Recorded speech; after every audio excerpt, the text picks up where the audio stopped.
Good evening. I'd like to call this meeting of the Planning and Zoning Commission to order. If you'd all please rise for the Pledge of Allegiance.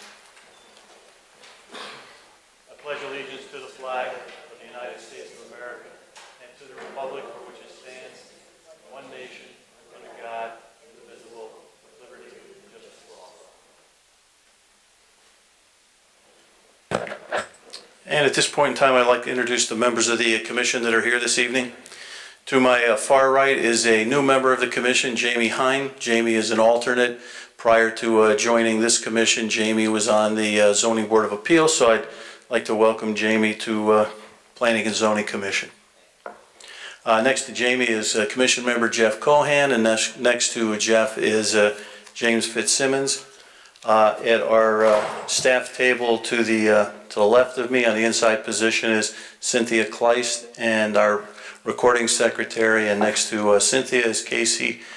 She just can't get this right. It still says Casey Costello, but it's Casey Han, who is our town planner.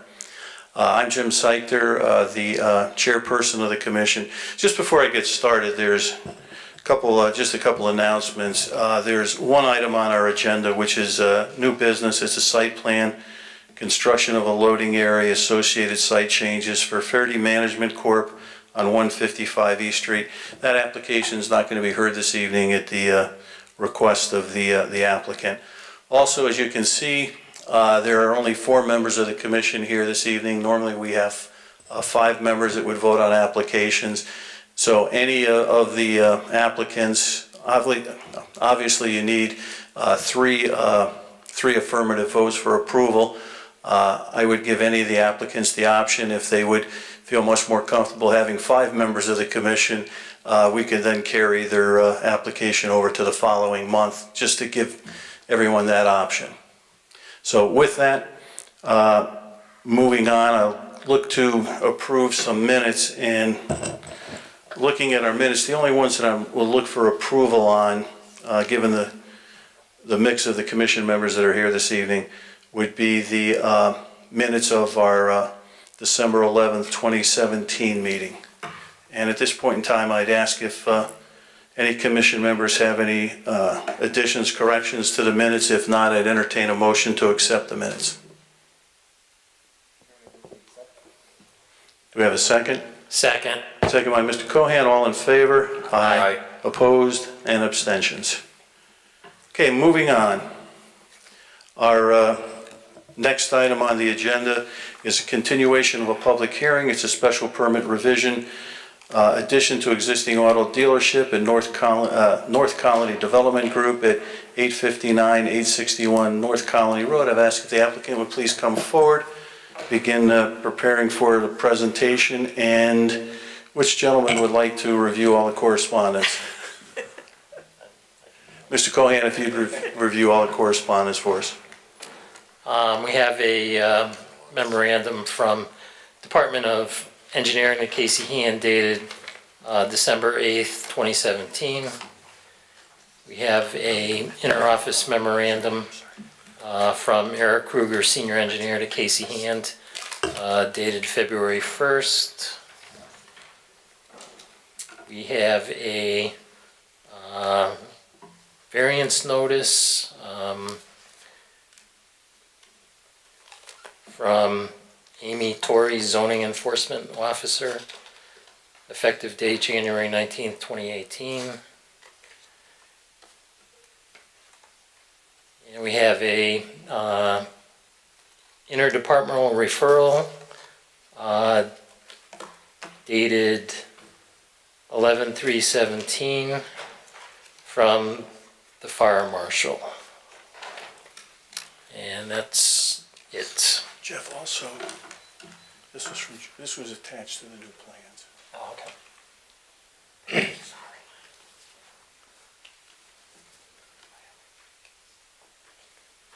And we have another letter to Casey Hean from James DeMayo, dated February 5th, 2017. Good, thank you, Mr. Cohan. The applicant would please introduce herself and begin her presentation.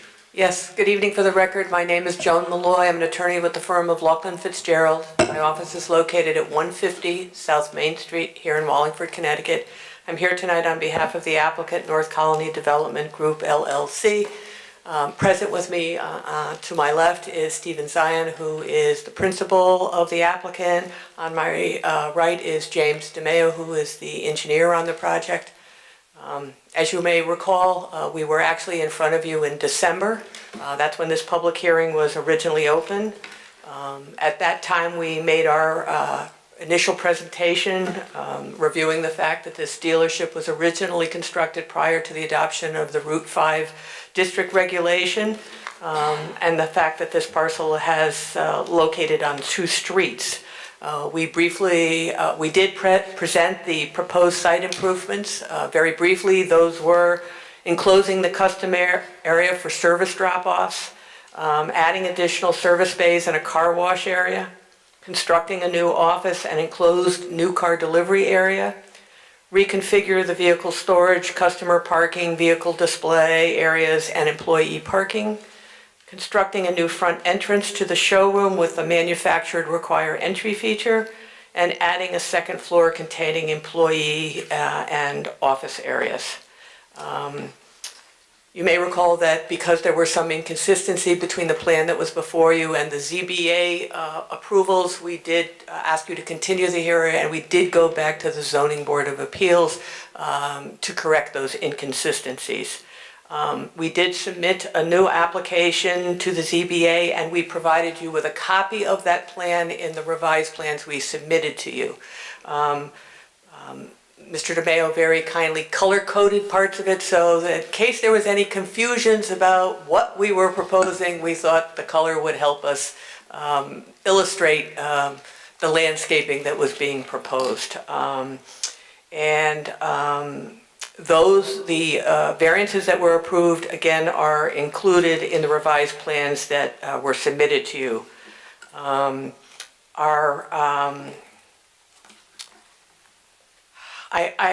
know that you were just provided with, or in your packets, you should have received a copy of the variance and the minutes from those meeting, the ZBA meeting. If you had a chance to review it, I hope you agree that we did spend considerable time talking to the ZBA, making sure that they understood any confusion that might have existed, making sure that they understood what we were proposing, because I felt that that was something that happened at the December meeting.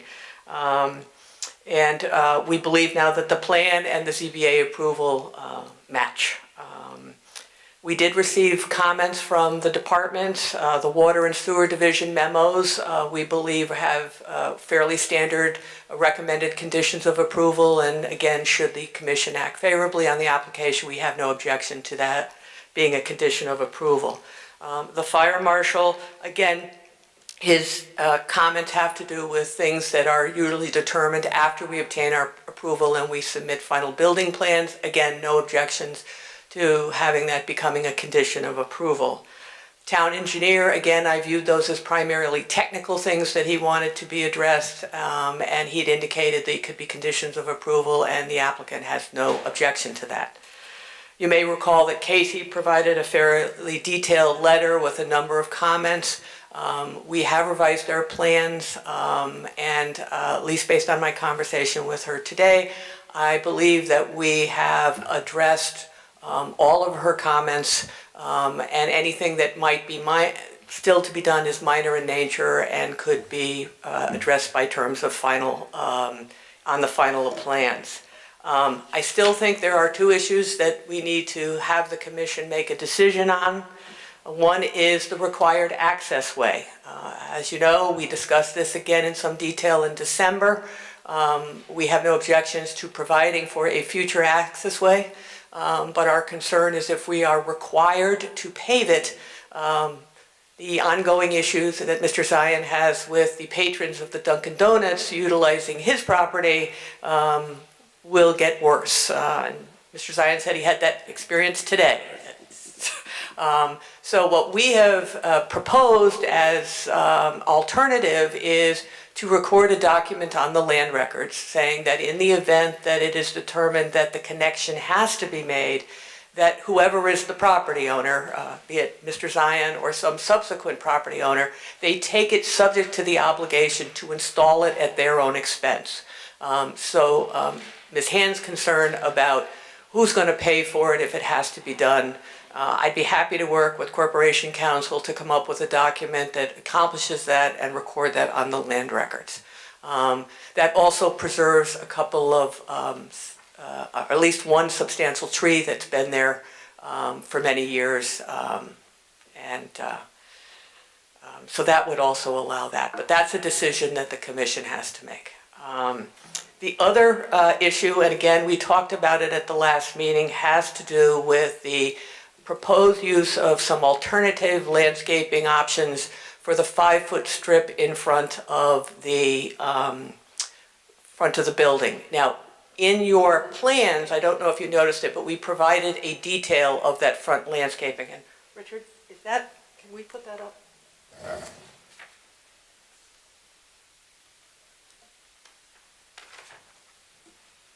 Also, while Richard's doing that, I should have mentioned that while Mr. Hine is just new to this commission, he is familiar with the application partially because he was on the ZBA, but also he did indicate to me that he's reviewed all of our record of our December meeting, so he's very familiar with the application. I appreciate it. As well as with the, and also as far as the second application on our agenda, that is the same thing. He's reviewed that, so for the applicant for number 2, if you just keep that in mind. Thank you. I appreciate you putting that on the record.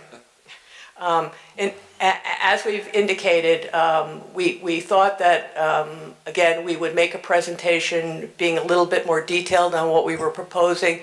You may recall, again, at the December meeting, I did provide some photographs indicating that the current landscape strip in front of the building is stone and potted plants. And so we're basically asking for permission to, again, do that.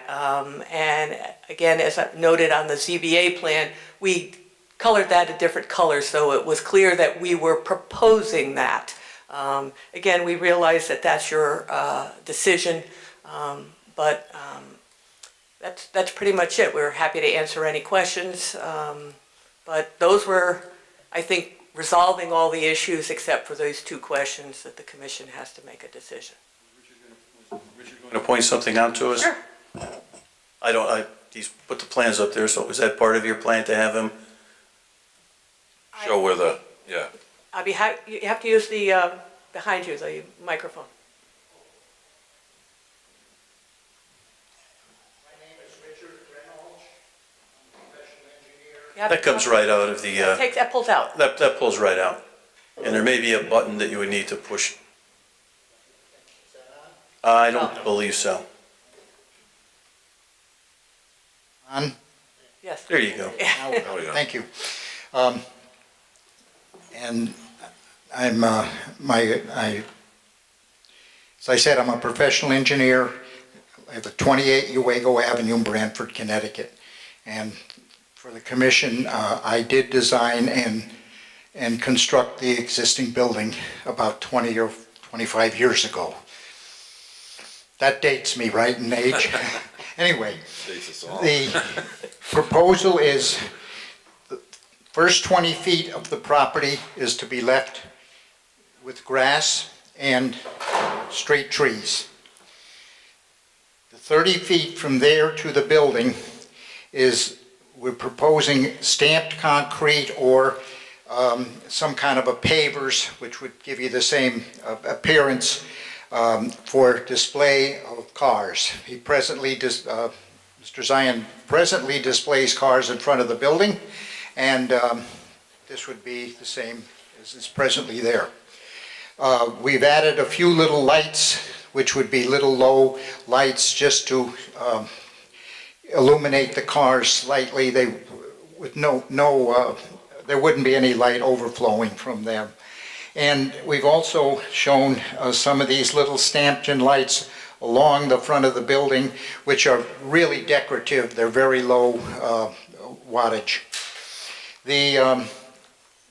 We're proposing a 5-foot strip on both sides of the building. This is 120 feet across here, and this portal frame, which is required by Toyota, will take up about 40 feet of it. So on the 40 feet on either side, we're proposing stone and potted plants, or if the commission feels that they would prefer shrubs, we certainly could use those. Presently in front of his building, he has potted plants, and that's kind of why he would like to stay with that.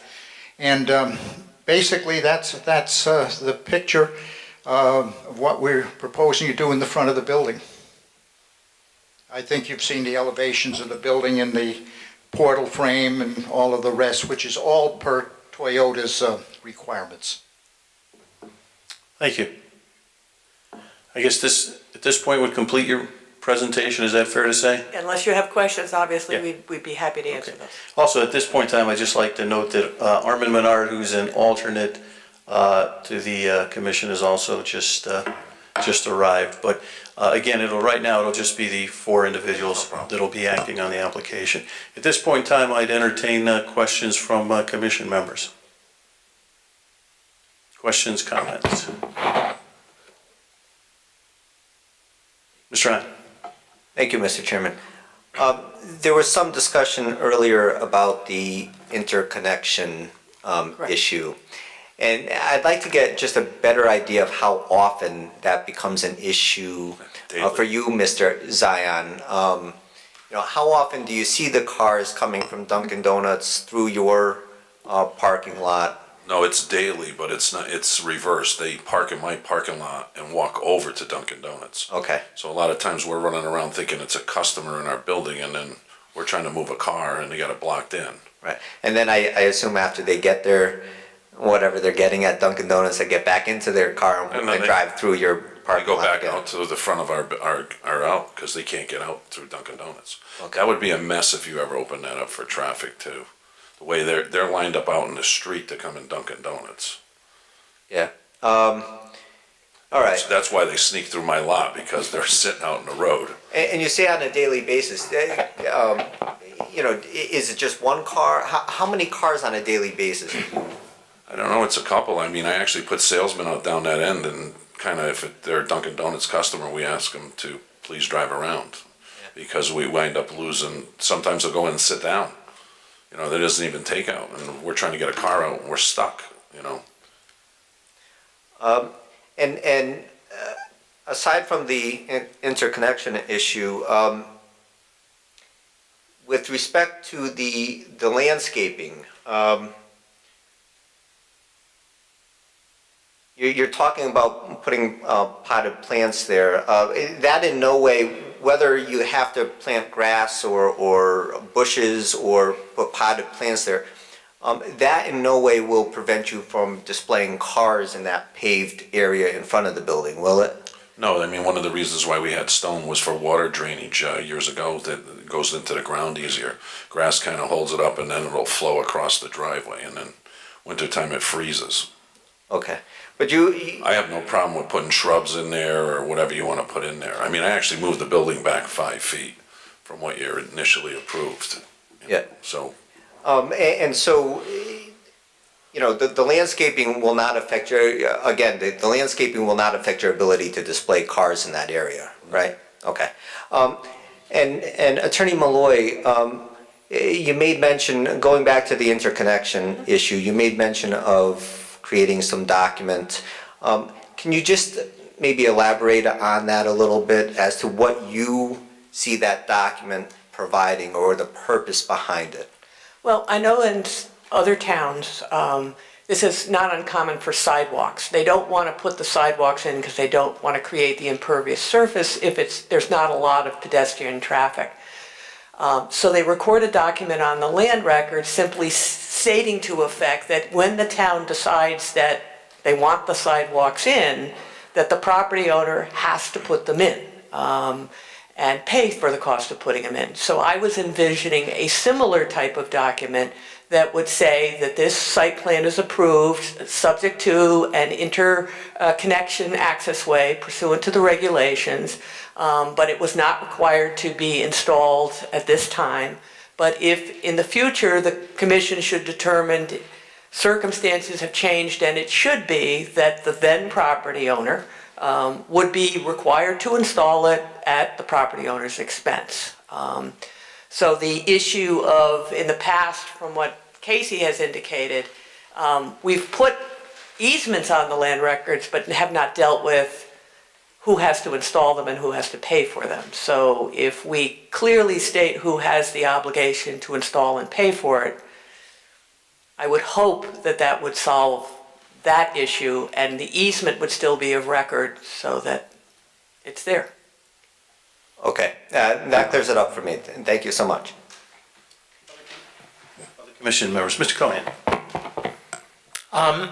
Yeah, just following Jamie's line of thought there, I'd be in favor of putting that little interconnection on the land records. I'm actually surprised you have, quite a few daily people who, park in your lot. I'm really Come and surprised see at it that. sometime. Dunkin' Donuts does a great business, I'll tell you what. Oh, yeah, I go down there myself. And yeah, I can see how that would cause, a problem for your business, so, I'd be in favor of that. And I think you kind of answered my questions on the landscaping as well, because quite honestly, I was, before you made a comment, I was in favor of having the landscaping and shrubs, because, the photos I saw of the barrels, at a certain point in the year, there was really just an empty barrel, because, whatever was in there, the season had gone by. So, in my opinion, if you have a barrel with the shrubs, that works for me. Otherwise, the landscaping with shrubs would be nice. No problem. Thank you. Thank you, Mr. Cohen. Mr. Fitzsimmons? Thank you, Mr. Chairman. My first question actually is to the town planner. Back in December, during the minutes of the meeting, we talked about the interconnection, and the chairman had asked to see if you could research it and find out what happened on the Dunkin' Donuts piece. And I apologize, I didn't see any comment there, because the applicant's architect said he designed the building 25 years ago, and 25 years ago, Dunkin' Donuts wasn't next door. So were you able to find out, is there something on the land records for Dunkin' Donuts? I was not able to find anything that's on the land records for Dunkin' Donuts. I didn't look at why they didn't do that, or why we didn't require it at the time. I would presume it's because we didn't have the Route 5 regs in place at that time. Okay, all right. I mean, and I just, for the record, I'm in favor of the interconnection. Each site is challenging in Route 5, but I think of the interconnection between CVS, AT&T, and that whole area, it gets all those cars off 5. It works, it works, that's new. This is a revision to a mature site next to a very popular site, so I'm still in favor of the interconnection. I'd prefer it to be built, but I concede to the consensus of the commission. But I'd still like to know, because when it works, the interconnection works very well. It gets the cars off Route 5, it reduces the number of curb cuts on Route 5, and controls the better flow of the traffic if we can get the cars off. In regard to the landscaping, Attorney Lloyd knows me well. I like trees, I like sidewalks, and in this matter, I like grass. So I guess since the engineers, or the architects in there, can we talk briefly about the display of vehicles in the grass area? Sure. Okay, so the question would be, if you could on that map kind of show me where, I drive a Toyota, I've been there, but describe to me what the plan is for the display of vehicles in the front of the property. The display of vehicles. They're going to be on the pavement. Where the Pavers are, not on the grass. Microphone. Can you? I'm sorry, probably facing the street, and there would be displayed here somewhere between 8, 10, or 12 vehicles, which is about what's there now. And they would not impinge over the 20-foot grass line. They'd be kept back of that. There is a concrete curb there, and we make sure that they don't go over. And that gives enough room to bring a car in and put it in position or move it around, because you've got about 25 feet to work with. And actually got about 30 feet to work with, I'm sorry. And that way, it also gives a aisleway through here for people to walk to the front entrance of the building and whatnot. So the cars will not, impinge upon that. The landscaping would be in the 5-foot area directly in front of the building, either as shrubs or as potted plants, as whatever the commission would like or the town planner would like. This is all grass out here, and these would be the street trees, which are required by your regulations. The sign, excuse me, the sign that Toyota's make me put up changes my entrance of entry. If you could, sir, just please identify yourself, just for the record, I'm if you would, Steve please. Zion, the owner of Toyota Wallingford. On the Toyota sign that we moved the building back because it sticks out so far, which I wasn't aware of. That's going to be my main entrance to come into the building now, rather than how it is. It's solid glass at this point, so it's a side entrance. Now it'll be a front entrance. And we display the cars out there now, so I thought it would be more aesthetic looking from the road if there was concrete pavers or some sort of display. I don't park on the grass, and if I am on the grass, it's when it snows and I'm pushing snow. But I do not park on the grass. My grass is sod and sprinkler system and everything else. And I continue that'll be that way, and trees will be put out on the sidewalk, and it'll look as good as anybody, if not better. Yeah, I guess, based upon the request, I mean, and I do know, and I don't, you have been before the ZBA a couple times and received, I think, 2 different variances for the landscaping, which again, that's the ZBA decision. I would just like to be in record as I would prefer actual grassed landscape area in place of the proposed potted plants. But again, just my opinion. That's it, Mr. Chairman. Thank you, Mr. Fitzsimmons. I just have just a couple comments as far as, I guess, taking them first as far as the access way. Certainly, I think we all agree there should be an access way built. I'm certainly sympathetic with the owner of the property as far as people now cutting across, and with the access way, if it were paved, it would, in my opinion, it would only make it more of an issue. So to have the access way shown on the plans, but having the some notice on the land records, having it to be interconnected when the Dunkin' Donuts property should be sold, what have you. I would feel very comfortable with that. As far as the landscaping goes, certainly, I think I agree with all the other commission members. I'd like to see the landscaping rather than the potted plants. I mean, quite candidly, I think that the ZBA was very generous in granting you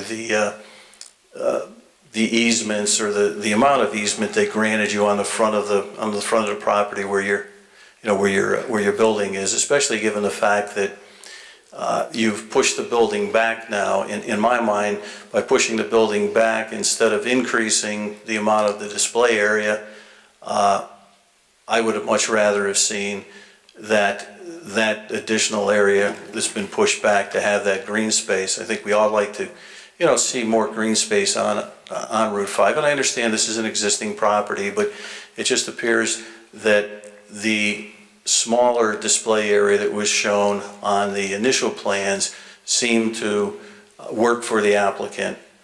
Again, now that it's being pushed back, for whatever reason, the ZBA felt that pushing the building back created more of a hardship, so now we have to increase the display area. Candidly, that made no sense to me, but again, certainly the applicant can request any variance that he or she would want from the ZBA, and it's up to the ZBA to make a decision on that. So again, I clearly don't understand the logic of that, don't agree with it, but that's what was decided by the ZBA. Before I go out to the public, Mrs. Hand, do you have any comments that you'd like to make on the application? Just a couple of things. Attorney Malloy, were you, and this would be a condition of approval, but have you had any conversations with DOT yet, or Mr. DeMeo, in terms of what they may or may not require? Do we want to? Yeah. So for the record, I'm James DeMeo, civil engineer and surveyor at Giuliano Associates, or offices at 405 Main Street in Wallingford. Yes, I sent out, or I started to send out all the plans to a couple contacts in DOT. However, their track record has proven that they take 3 to 4 months to get back, and that was about a month and a half ago, 2 months ago. So I'm just waiting on word back. Okay. Because there are a couple of issues that we need to work out with them in terms of the sidewalk and finalizing that, regardless of location. Okay. So, But if they won't let us put it in the state right of way, we can locate it on our property. it doesn't affect our open space requirement. We will still meet the criteria. You just have to bump it in. Yeah, we would just bump it up onto the property, follow the property line, and most likely come back down as per DOT's recommendation, especially due to the fact that the property across Penn Highway there, their sidewalk is down at the corner, not necessarily up. So we would want to match that and make it look nice, obviously, but it kind of comes down to whatever DOT recommends, and we are in favor of it either way, or we are able to accommodate either way. And certainly a condition of approval that if the DOT does not approve the sidewalk in the right-of-way, that we have to submit a revised plan showing it on our property Okay. is acceptable. Okay, and could we include in that, I mean, this is standard, but that when we get final plans, we do those after DOT so that they can reflect any of the changes for DOT? Absolutely. Okay, thank you. And then just two other things, the Water and Sewer Division, and I talked to you about this, the Water and Sewer Division just wants it confirmed on the record that the way you're going to address their comment is in fact to move the utility line. Yes. Yeah, okay, and then finally, the question from the fire marshal, I know you just got this probably today, Attorney Malloy, regarding is there hydrogen repair involved? And if so, is there a 12-foot clear width for emergency access? Obviously, the clear width you could address with them. I'm just wondering if there is, more out of a curiosity, if there is hydrogen repair involved. No, I don't. No, we haven't. We had it prior in a three-bay garage that's outside that was approved by Toyota for hydrogen repairs. Okay, And we weren't even allowed to work on them. The Japanese engineers came in to do it. okay. But it was done with Proton Energy here in town as well. Sure, yeah, I was just curious. Okay, and then I would just recommend that these various department comments be made conditions of approval. And I would also, I know I'm on the record saying this, but I'm also an advocate of full landscaping in this case, just to give us a little more green again. Thank you, Mrs. Hand. This is a public hearing. Are there members of the public who would like to speak on the application? If there are, please come forward, state your name and address and your comments.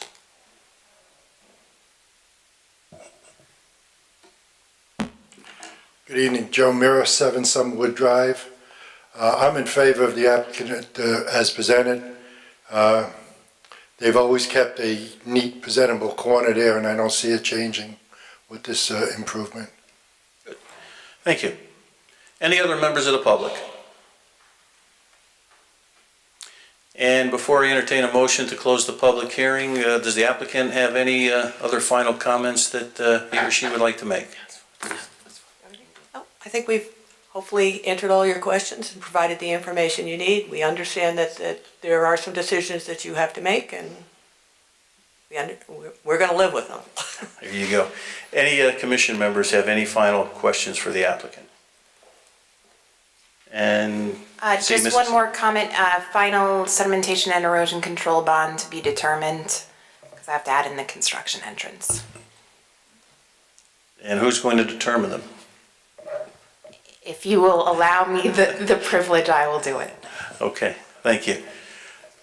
Seeing that there's no other comments from the, no further comments from the applicant and no further comments from commission members, I'd entertain a motion to close our public hearing. Mr. Chairman, I move we close the public hearing. Do we have a second? Second. Second, Mr. Cohan, all in favor? Aye. Opposed and abstentions? At this point in time, I'd entertain a motion on the application. Mr. Chairman, I move the commission approve a special permit auto dealer and repairer for North Colony Development Group to construct an addition to the existing car dealership, repair building, and make associated site changes at 859, 861 North Colony Road, as shown on plans entitled Toyota of Wallingford Proposed Site Improvement Plan, 859 North Colony Road, Connecticut Route 5, Wallingford, Connecticut, dated November 9th, 2017, revised to February 5th, 2018, subject to the following conditions. Number 1, comments of the Town of Wallingford Water and Sewer Senior Engineer dated January 31st, 2018. Number 2, comments of the Town of Wallingford Town Engineer dated December 8th, 2017.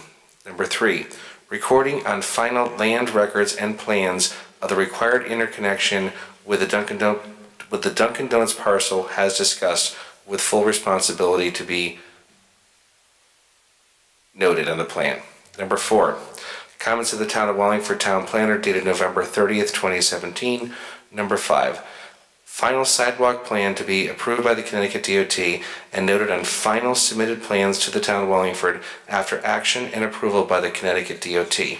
Number 6, applicant shall provide full grass landscaping as discussed at the meeting. Number 7, application subject to the comments of the Town of Wallingford Fire Marshal dated February 8th, 2018. And number 8, applicant shall post a sediment and erosion control bond as an amount to be determined by the Wallingford Town Planner. That's it. We have a motion on the application. Do we have a second? Second. Second by Mr. Cohan. Voting beginning with Mr. Hine. Yes. Yes. Yes. And yes, the application's been approved. Have a good evening. Very much, thank you. Thank you. That brings us to our next application, which is a public hearing. It's a continuation of a public hearing. It's a special permit, existing offices to residential apartments, parking reduction, new restaurant / cafe, J Hall at 50 South Main Street and 361 Center Street. Again, if the applicant would please come forward, begin preparing for his presentation. And Mr. Fitzsimmons, if you would, or excuse me, Mr. Cohan, if you would please note all correspondence for the record.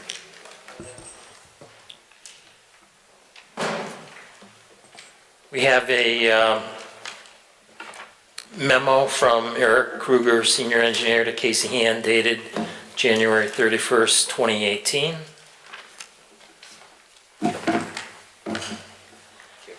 We have a packet of photo with the map received February 7th, 2018.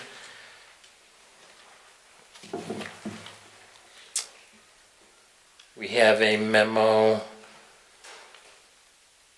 to Jeffrey Gordon from Casey Costello dated February 1st, 2018. We have another memo from Jeffrey Gordon to Thomas Flannery and Casey Hand dated February 7th, 2018. We have another memo from Eric Kruger to Casey Hand and Jay Gordon dated February 9th, 2018. We have another revised map that just came in tonight.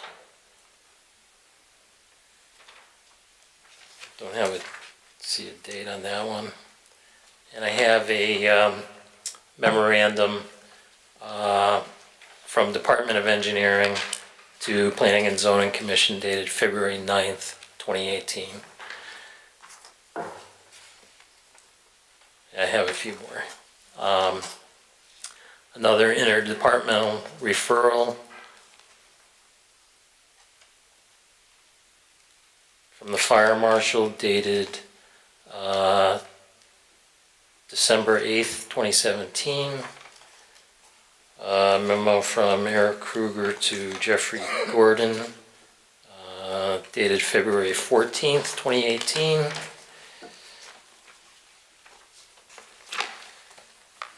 Another memo from Jeffrey Gordon to Town Engineer and Casey Costello, dated February 14th, 2018. And I believe that is it. Thank you, Mr. Cohen, excuse me. And just before we get started, again, as I indicated, that Mr. Hine was familiar with the application. Mr. Fitzsimmons was, as well as Mr. Bernard. Neither one of those were at the meeting in January, but I've asked both of them if they've reviewed the record and are familiar with the application. Both of them have indicated that they have reviewed it, they're familiar with the application, so all 5 members of the commission that are here this evening will be acting on the application if we so choose to take action. With that, if you'd please introduce yourself and begin your presentation. Mr. Chairman, I did find one other memorandum I'd like to read in. It's from Diane Saunders to Wallingford Planning and Zoning dated February 14th, 2018. Thank you, Mr. Cohen. And again, if you'd please begin your presentation. Sure thing, thank you. My name is Jeffrey Gordon. I'm president of Codis Bodie and Associates, doing business at 263 Boston Post Road in the town of Orange. I'm a site planner and a licensed landscape architect here in the state of Connecticut. With me is the architect Milton Gregory Grew, and he'll be speaking toward the building. Based on the continuation of the hearing, we were really focusing around the engineering comments, and as you could tell by the slew of emails and memos back and forth, we did quite a bit of dancing to zero in. And what I handed out today, it has a revision date as of the 9th, but it was really actually prepared today, but the revisions were based on the memorandums that I received and the communication I had with Mr. Kruger and Mr. Beltramitis. What you would see on this plan, and I highlight it right along here on the northern border of the southern leg, joining the post office, we put in a biofilter swale, of which there is a detail. This goes to Mr. Beltramitis' memorandum. The town of Wallingford is in an MS4 district, which is part of a DEP action for stormwater quality, stormwater management, and part of their action is a goal to disconnect roof drains and whatnot, to filter them and to cleanse the runoff that leaves already existing sites. This requires redevelopment. When you have new sites, you can put in anything you want, but when you're redeveloping sites, they are goals. So what we have shown here is about a quarter to a third of the existing building will be able to get the roof drains forward and to discharge into the biofiltration swale, which has a mixed medium of sands and compost materials and plantings, and then it will seep through there and then have a discharge at the end into the existing storm drainage. We have installed a few of these in the area. I showed one on an impacted site. There was a picture that should have been part of your package. It was a bioswale that was installed for a church project in Danbury, Connecticut, on a former creamery site that had some, we like to use the word impacted soils because we don't want to scare anybody, but it had its issues, but we were able to take the roof drains and run it through that bioswale. Everybody was wondering what they were going to get till they saw it, and then they thought it was great. Can we have more of these? But it's basically a garden that instead of being elevated, it's depressed, and the soil medium is utilized to have some sort of a cleansing action on the roof runoff. On the other leg of the site, the eastern leg, which goes up to Center Street, this is where we have the proposed new building. And what we would look to do there is capture the roof runoff of that building and put in infiltration galleries, which are shown highlighted right here. And that, again, it's a goal. We have to do soil testing. We have to see if it's a heavily compacted soil that has no percolation, it's not going to work. If it does work, then we will size it according to the amount of discharge that's going to go into it compared to the rate of runoff and percolation. Until you do the testing, you don't know how much you need there. The other thing we're looking to do here, is you can tell by where we're locating it, adjoining the adjoining property has a building up close to Center Street. We would not want to be putting any water into the soils adjacent to them where it could impact their basement. So we have a separating distance to be away from any kind of influence. If we discharge here, it should not go up to the building in front of us. So that's why it's set back where it is. Also, we have separating requirements for the sanitary. We worked with Mr. Kruger. We got a sketch from him on the 9th, of which we've implemented that. And that's where we now have a new ductile iron private main that would go out from this point forward here, out to a new manhole in the street. Then we would have the overflow from the infiltrators going out to an existing catch basin. We are going to require separate water services, domestic and fire service. And what's also going to be required is that a fire service will be designed for the building that's being converted into the residential component. And that water service they would like to have coming in off of South Main Street. When I start to find out that your water mains are from like the 1896, you certainly don't have an experimental water infrastructure there. So that's where they wanted us to work through that. So those elements were changed. Also, Ms. Hand reached out to us about the parking spaces that would be dedicated as public parking spaces. Would we be willing to stripe them a color that's probably now a town-wide color of choice? We're certainly happy to do that, so they would be designated and the public would understand that those spaces are available to the public. We did modify the lighting plan, so there's no creep.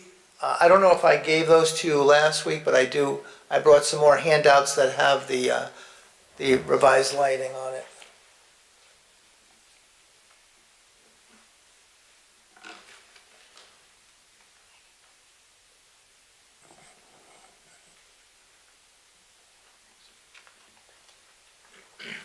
Thanks.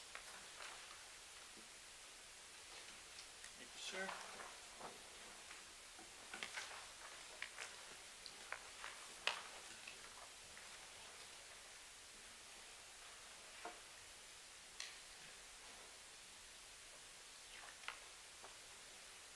And you can see on the cover sheet, you have the foot candle designations, but if you turn over the cover sheet, you do have a computer-generated nightscape, which gives you an idea of how the parking lot would be lit and what the cutoff features are able to do as far as avoiding any kind of light pollution or spillage onto adjoining properties. And then the fixtures are on the second sheet. So I think those were the main outstanding issues regarding the civil package from our previous. The only other item which I did send out today was the designation of the ITE land use codes. And we had used the most conservative measure. We used it as a high turnover restaurant. We don't think it's a high turnover restaurant, but that would give you the highest numbers. And we provided that to Mr. Baltramitis' office. I would think that you might have gotten that in that litany of numbers that were read off to us there. But as was mentioned in his memo, we're not really impacting traffic in any significant measure. But those are the outstanding items that we've covered. If you have no more questions regarding the civil package, then I would let Mr. Grew address. Any questions for the applicant on the information he's presented so far? Mrs. Hand, anything? A few things.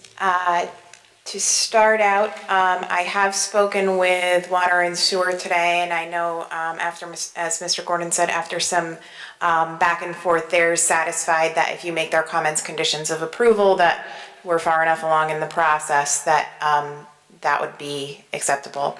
Also, the engineering department made the same representation. And you do have a new comment letter or a new response letter from engineering saying that. The two I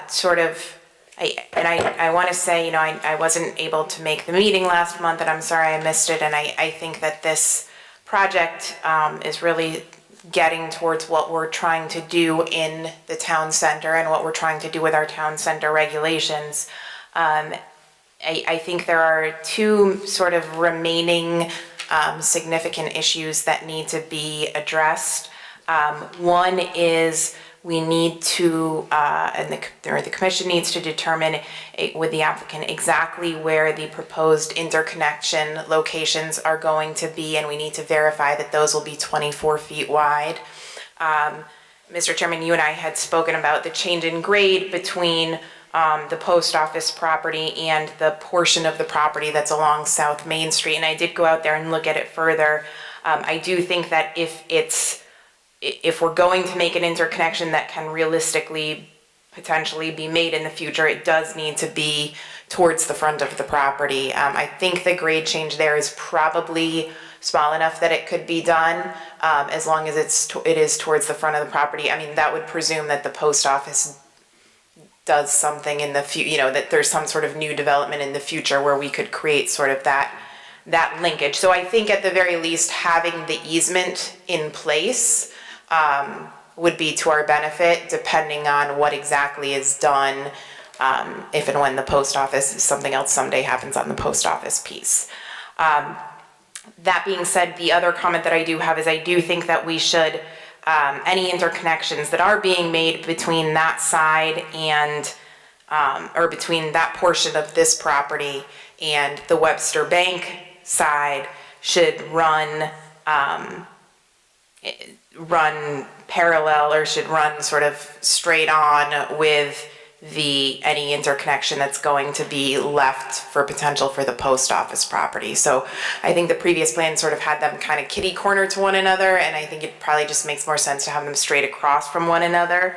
And also I know I believe there was some conversation at the last meeting about keeping them out of the front landscaped areas. So I think that is a conversation that we should have tonight. Also, potentially linking the Center Street portion to, or at least creating the potential for a connection to from the Center Street portion also to the post office piece. I think we've all sort of reached the same, we're all sort of on the same page that there doesn't need to be an interconnection to the Gallagher piece.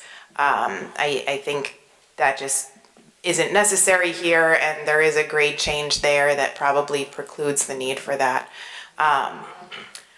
So that's the first item, and then the second item is I know there was discussion last month about relating or a potential relationship between the construction of the commercial building and certificates of occupancy or usability, so to speak, of the proposed residential units. In your packets, you did see a lot of communication back and forth between Mr. Grew and I discussing that issue. So I think most of my position is pretty clear in those emails. To summarize, like I said, I think this is a great project, and hopefully we have I think everybody has put in a lot of effort to try to make this project work within what the zoning regulations allow, and to move towards a development that, again, is consistent with really what the commission's trying to create in the town center. I do feel very strongly that the commercial component is an absolutely essential component of this development, because this is a mixed use zone. It's actually a primarily commercial zone with supportive residential uses. So if we were to be in a position where we were only getting residential development, that's not what the goal of the town center zone is and what we're trying to do in this area. That's not to question anyone's intentions, but things happen. And so I think it would really, and it also further, it concerns me a little bit about setting a precedent to allow full use of the residential component without the commercial component existing at all. So I still feel that, I think that the shell should be constructed before there's full use of the residential units. Similarly, if we had a mixed-use building, obviously the shell would obviously be there because it would be the first floor of the building. So you can't build it without building that commercial space. So I think we're looking for the same thing here, but we're looking to be a little bit more flexible in allowing some of the units to have COs, or potentially allow some of the units to have COs before the shell is built. So as it stands right now, just to sort of clarify, the lowest level, which is the level that opens to Center Street, so you can't see it from South Main, that level has a variance right now to allow for residential use of that floor. So that at any time could be, that's not subject to this special permit. So that can be used for residential. The COs can be granted for that. The 2 stories that are the subject of this special permit are the upper 2 stories, which are the story that is at grade with South Main Street and the floor above that. I think that, at least in my mind, if for some reason, or if we were in a position where this commercial building wasn't being proposed at all, probably, or at least from my standpoint, I would be supportive of a mixed use of the existing building, and probably I would look for that sort of mid-floor, the one that's at main level with South Main Street, to be the commercial floor. So to me, it sort of makes sense that that would be the last floor in, so to speak, in terms of allowing residential uses. So I had proposed that 50% of the total units be allowed certificates of occupancy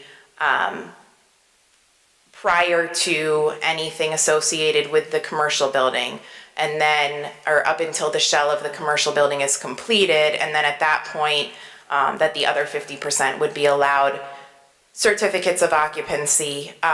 Perhaps you want to focus on the top floor and the bottom floor instead of the middle floor in that condition. The other thing is that allows the shell of the building to be built so that if there isn't a tenant in place yet, the building will be built. We have that building in place, but there's still room for for doing a fit out once it's determined exactly who the tenant's going to be. So obviously they can't fit out the building if they don't know who their tenant is yet. But I think that's a really important component of this, and I think we all want very much to try to facilitate this project, and to me that seems like a fair compromise.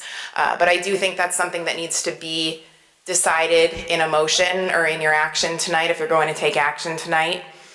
And then lastly, I will just say that I'll add, you have department comments as conditions of approval if you're inclined to act. And then in the motions that I gave you, the draft motions that I gave you, I did give you some language for some of the things that have already been talked about and decided, and some of the things that I just talked about for you to decide. In terms of, because there are a lot of easements involved, there's a lot of which is based on our new zoning regs, which I'm glad to see them working here, the new parking component of the zoning regs working here, but we have some new options that we're putting into play for the first time. So in the draft motion, and obviously that's entirely up for change, or however, you know, what you want to use or don't want to use.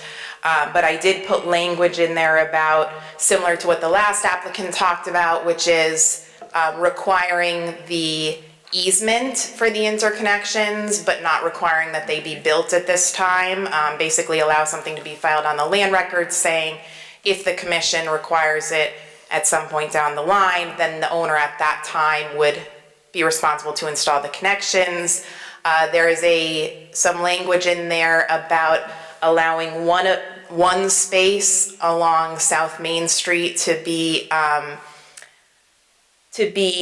a future parking space, essentially, so that it could be made landscaping now under the current reg without having an issue. Essentially what that would mean is, in theory, if the commission at some point decided they wanted it to become a parking space, they could require that. That would only stay in play until and unless our parking regulations decrease further, which we anticipate to happen in the near future. So it sort of allows for, it is compliant with your current regulations, but again, it anticipates the change for the future.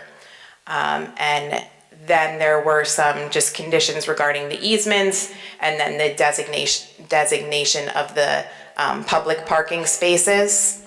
And for that, one thing that came up was, you may be aware, you've probably noticed it in Town Hall and maybe some other places, that the sort of town center group that's been doing a lot of work with the town center, one of the things that they've done is have the public parking spaces painted a different color, so you know where you can park.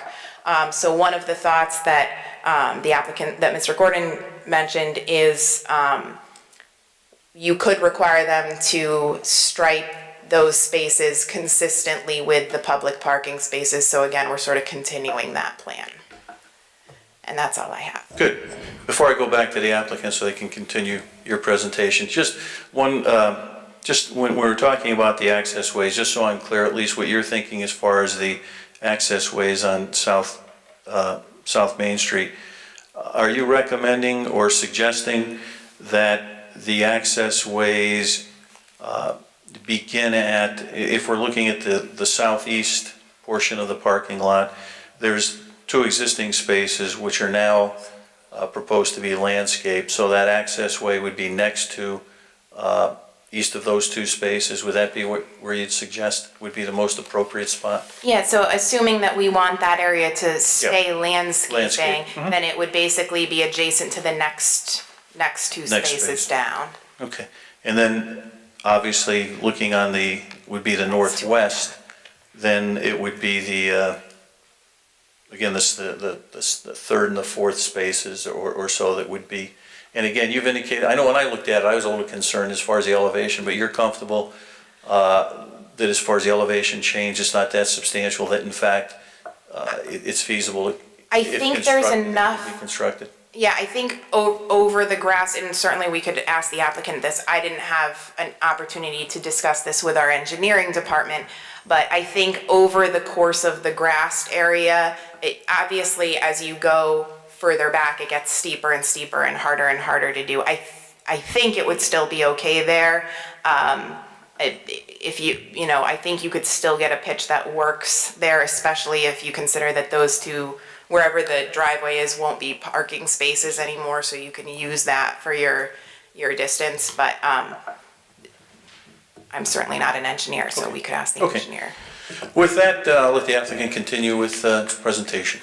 Yeah, I'm going to, Jeffrey Gordon again for the record, I'm going to say that, you know, generally in principle, we agree with Ms. Hand's comments. There are a few little nuances here that would have to be considered. The easement that we're talking about now, with 24 feet, we are going, the Webster Bank is only probably about a 12-foot driveway there, so we're bringing 24 feet into 12 feet. That's, you know, maybe a little incongruous, but I would recommend that the easement would take that first parking space on the northwest side that's shown as landscaping. The second space in is where there is some drainage. I would begin the easement at that point between that at the end of that one space and go over the 24 feet.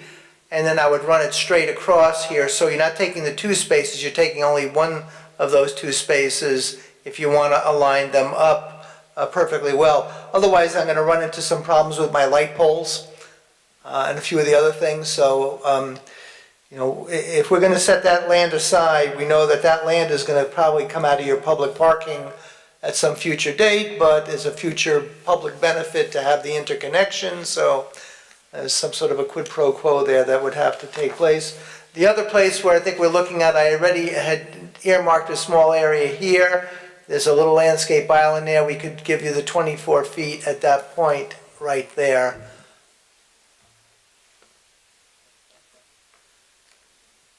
And I am going to allow Mr. Grew to talk about the other issue. Greg Rue again for the record, the architect of the project. With respect to, we did discuss at the last meeting issues with respect to occupancy and whatnot. And I think there's a little bit of a misunderstanding of what a certificate of occupancy is. And I'm going to put my other hat on. I'm also a licensed building official in Connecticut.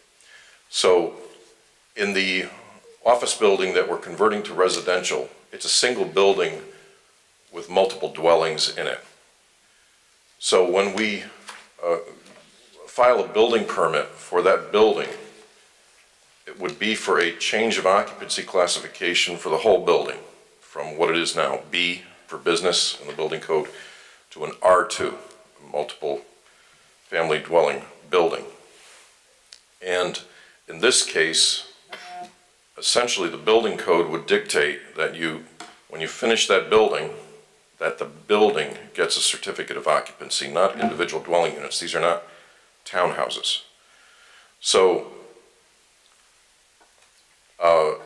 I think the approach might be more appropriate to not say we're going to hold back certificates of occupancy, because it doesn't make a whole lot of practical sense. There's a stairwell in the front of the building, there's a stairwell in the back of the building. The elevator's in the middle of the building. I have to build a corridor from the front. I have to maintain the fire-rated corridor from the front to the back.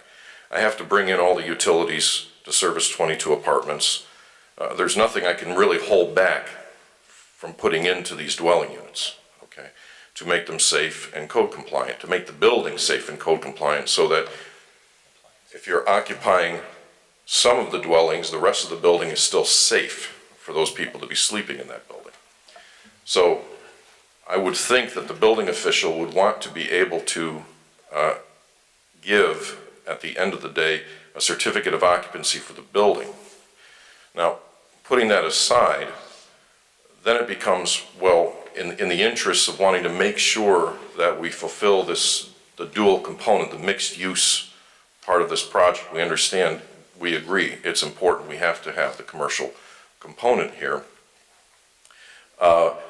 Would be to have, it can be in writing, it can be a condition of this approval, that the owner not rent or lease or sell any units up to a certain threshold within that building until the shell for the commercial building is built, or maybe it's under construction. However you would want to structure that. And let me just express another little practicality. We're talking about 50% and using the first floor of this from the street level from South Main Street. Well, that's not 50%. There's 8 apartments on that level. There's 22 in the building. So here's what I think makes more sense from a construction and occupancy perspective. Maybe what I'll do is I'll get up and show you on the plan.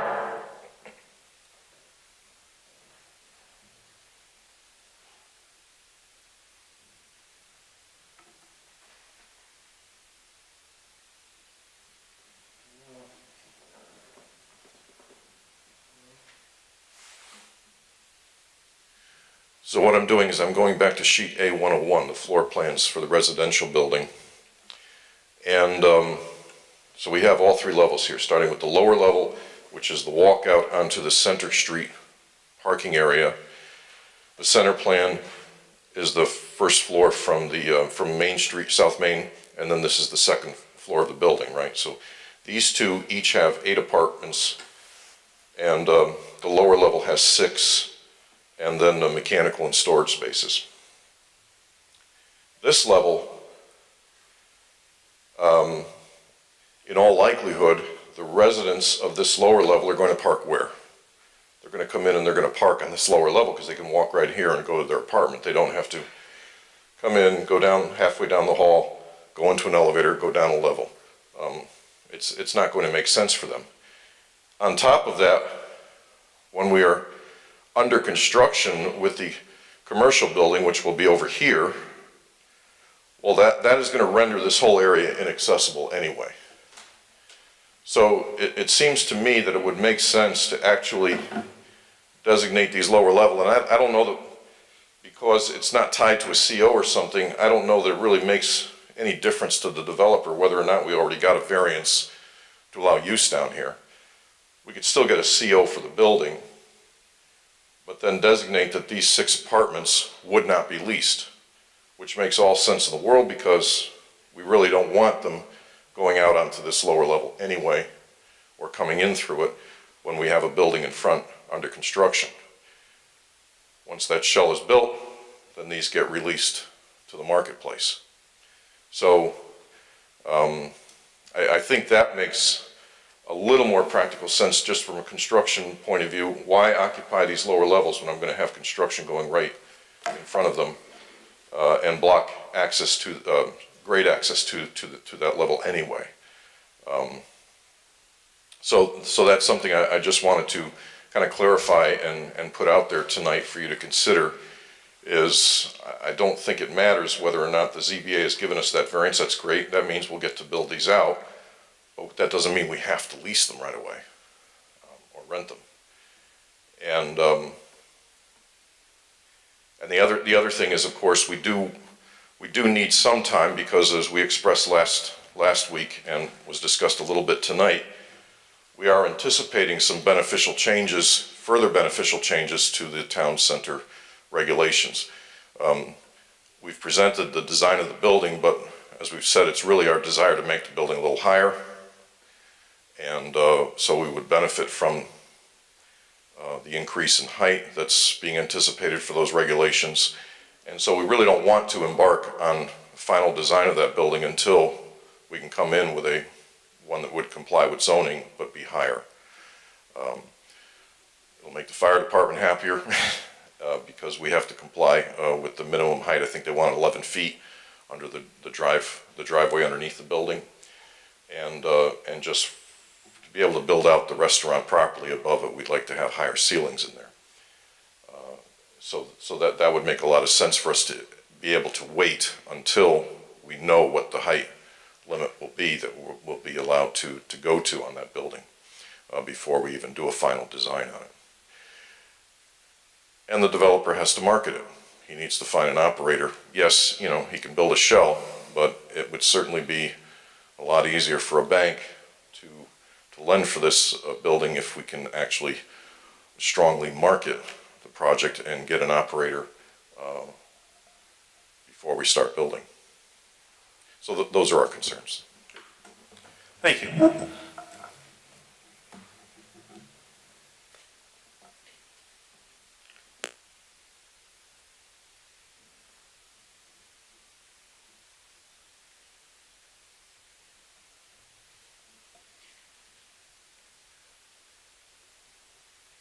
Excuse me, is that the extent of your presentation? Yes, sir. Commission members with questions for the applicant? Mr. Hine. Thank you, Mr. Chairman. My question is really for Casey at this point. Casey, do you know whether that is a possibility to as a condition of approval, sort of limit how many units can be actually leased as is being proposed? I mean, is that something that we can do as opposed to relating it to the CO, relating it to the units that that can be leased. The certificate of occupancy is just that. It allows you to have the units be occupied. So I'm not sure once a CO is issued, how we would really enforce a condition that says you just can't lease or rent them yet. And then my question then would be to the applicant. How do you propose that the town would be able to enforce a stipulation like that? Well, you know, there is a difference between special use and special permit. Special use, once granted, is there forever. A special permit is conditional on certain milestones. If they fail to meet certain milestones, then that aspect of the special permit doesn't exist. I mean, you can lose a special permit. Special use, you've established that the parameters to have a use is there, so that doesn't disappear. But the special permit can have caveats and things that can either be met or fail to be met. And you have a lot of discretion as a commission when it comes to special permits, so I would think, especially if you have a developer that's agreeable to a mutual arrangement like that, that would give you that ability to require it. One of the issues, at least, that I foresee is that if a CO is issued and the units start to be leased, and we've already approved the application, then basically, Mr. Gordon, if the developer fails to live up to one of the conditions, as you were discussing, how would the town then, pull these people out of apartments that they have leased because the developer has not met one of those conditions? Now, granted, that is a uncomfortable situation for anybody to be in, but the thing is that a certificate of occupancy is granted for a building. It's kind of like you can't be partially pregnant either. You get the certificate of occupancy or you don't, but the special permit is what's entitling you to X amount of units. And if that fails, then obviously the town could bring suit against the developer and make him vacate the building, and that would be on him to do that. Or other towns, they put a bond. There could be a bond in place as far as making sure that the construction takes place at a certain milestones as well. So there are different avenues that have been utilized in various venues. Perhaps. We have in the past actually granted certificates of occupancy not only on a building basis. We have granted them for what we could do here, probably let me just throw this option out there, is that, and maybe this is somewhat along the lines of what Mr. Grew was suggesting, is that we do it on a floor-by-floor basis. So the first floor, the lower level is already sort of a moot point because there's already a variance. They could do that or not do that as they want. And then maybe they could get a certificate, they could do the third, they could get COs for the entire third floor, and then just wait for the commercial unit or for the shell of the commercial building to be built before COs are issued for the main floor. If the building were a mixed, if only those floors were being converted to residential, period, that's how we would issue the COs. So I don't really see that as being problematic.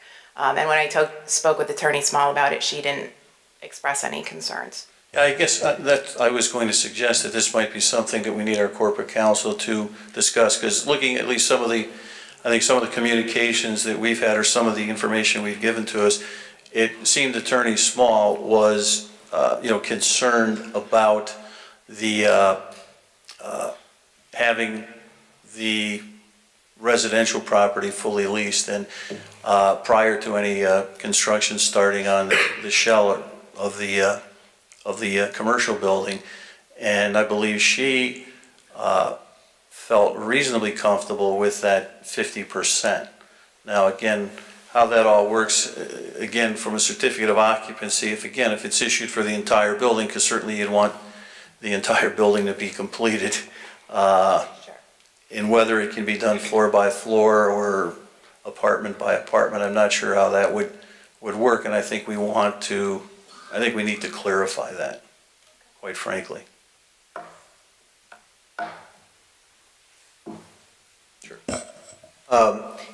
I mean, not to go over what people have already said, but obviously the issue, I think, for the town is the town doesn't want to be in that position where it's suing the developer or trying to pull tenants out of apartments that they've already rented. And the town also just wants to cover itself to make sure that we are that the goals of the regulations are satisfied. And I like the idea of maybe renting the first 2 floors and leaving that bottom floor vacant. I think number one, that's good for the developer because I think those top 2 floors will be easier to rent out than that bottom floor. And that then gives the developer some money coming in. And so if we could do it on a floor by floor basis, I think that would be helpful and a good compromise. But Mr. Grew, I agree that that may be an issue, whether you can do it on a floor by floor basis or whether you have to do it for the whole building. Or I guess the question would be, if it really comes down to use, or seeing as how this is a special permit and you're essentially on top of what the ZBA has given with respect to six units on the lower level, in essence, your approval is granting him another 16, is to say maybe you really don't care what floor and what units are occupied and which ones aren't, as long as, say, you're granting him 16 out of the 22 to use, and the only logic on the developer's point would be we're not going to use the 6 in the lower level because we're going to have development right in front of it. So if you had a mechanism by which you could do that, and then if you don't care what floor they're on, well, we're going to choose the one that makes the most sense, and that would be the lower level. Could you clarify that for me, just so I understand? Are you proposing that they would approve, that the approval would be for everything except 6 units wouldn't be allowed to be occupied? Right.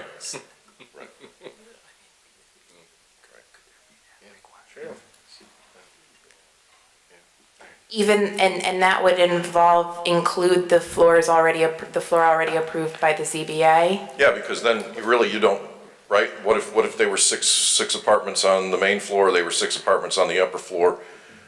Maybe you really don't care which ones they are, and we choose to hold aside the 6 units on the lower level because that's safest for the residents in the building, not to have a mix of occupied and unoccupied units on individual floors, or finished and unfinished units on individual floors.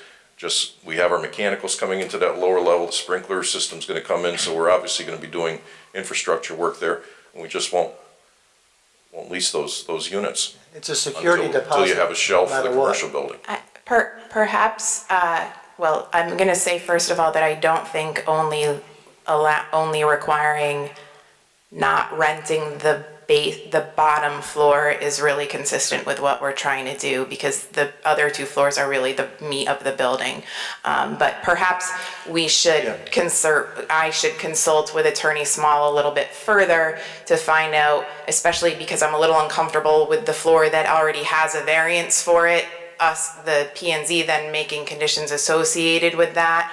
So with that part, so maybe we should get some more clarification. I think we need more clarification. I think we need more discussion just amongst commission members as far as what people feel is a percentage.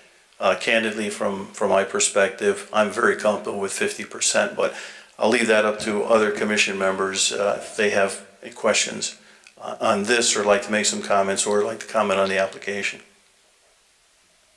Mr. Cohen? Well, yeah, I see this as being problematic, and I absolutely need more discussion on this. And my concern is whatever that percentage is, 50%, seems reasonable. But then I start thinking about, how, marketable these, units are gonna be. I mean, we don't wanna get in a situation, if they're not being rented and, kind of put a financial burden on, the developer, because they haven't, met that 50%. So it seems reasonable.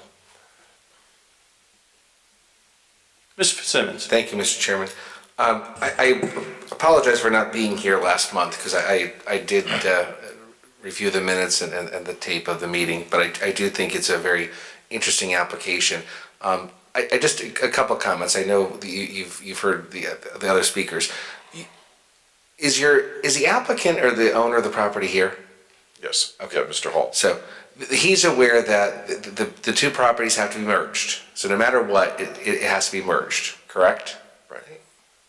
I think it's been one property for a long time. Yeah, I don't think they are two parcels. Okay, well, the first note I have. Two addresses. Excuse me? There's two addresses. Two addresses, but it's the same parcel, right? Is that, There's okay. two frontages. So no matter what, they have to stay together, right? It's like Jack and Jill, they have to go together. And I think as Mr. Heim indicated, you know our job, because your job is to appear before planning and zoning, get what's approved, what's best for your applicant.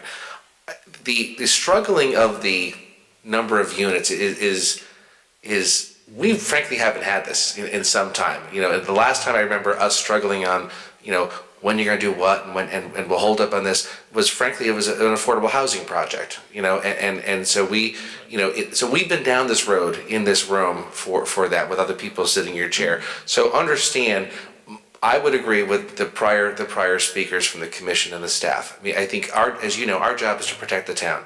I think you have a very interesting development. Until you mentioned the issue of the CO by building versus by unit, I was thinking we would do it by floor and phasing as the town planner proposed, because understand, if I'm hearing this correctly, to dumb it down, the proposal before us is to make this building all residential, and you would build a shell, commercial building on Center Street. So you'd be building an empty building, and until that's occupied, you couldn't 100% occupy this. Is that, so people are probably watching going, what's going on? That's really what we're talking about here. And so the discussion point is, at what point do you have to have so many residential units occupied before you hit your line and then go commercial? I need to point out, because I was talking to my good friend, Mr. Cohen, this application is a special permit application. So you're agreeing to this, but as we all know, it's happened before, the applicant with an approval could then decide to sell it. So we need to make sure that no matter what is voted on and filed on the records, that there's no misunderstanding regarding what's been required and what's being asked of us. I would share with you for the record, I am in favor of your ability to go higher, because I think that's one of the issues we had is if the town building height. I've always been in favor of higher buildings in Uptown. I do think on the surface, this is a very interesting application. I'm sorry we're bogged down in the issue of how much and when, but I do think it can be resolved. But I would agree with the chairman and the town planner. We just need to protect the town and make sure the town attorney can weigh in. I would be on record as being in favor of phasing and some type of agreed upon phasing.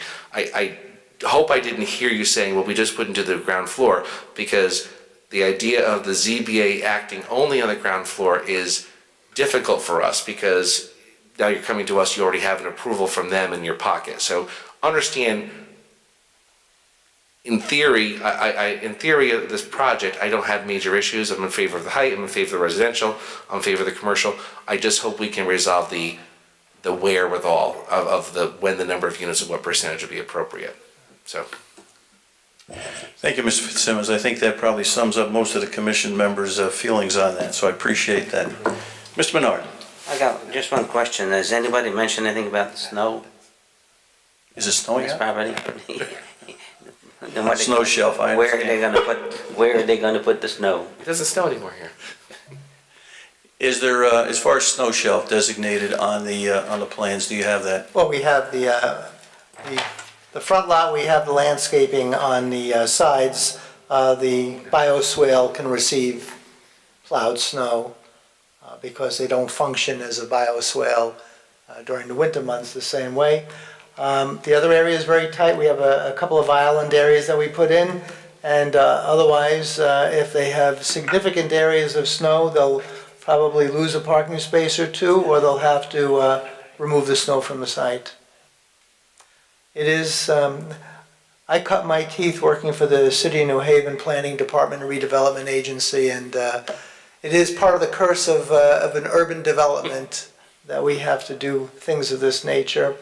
And we do the best that we can. So I know a lot of what you're saying, and I agree with much of what you've pointed out, but we are threading the needle in redevelopment here, that's for sure. Thank you, Mr. Menard. Mrs. Han, I see you have perhaps another comment. No, I was just thinking that maybe we could use some of that loading area in the back for snow storage if absolutely necessary. Would it be appropriate It'll then? block off does it block off the dumpster too much? Well, when you have a couple of inches of snow, it's not complicated, but when we have last year's snow, they have to literally remove it off-site. Would it be appropriate to have something designated on the plan?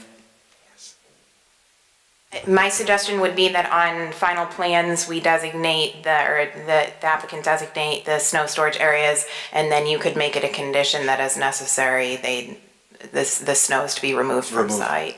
And we know how contract plowers follow plans so well. Any other commission members with comments before we, Mr. Cohan?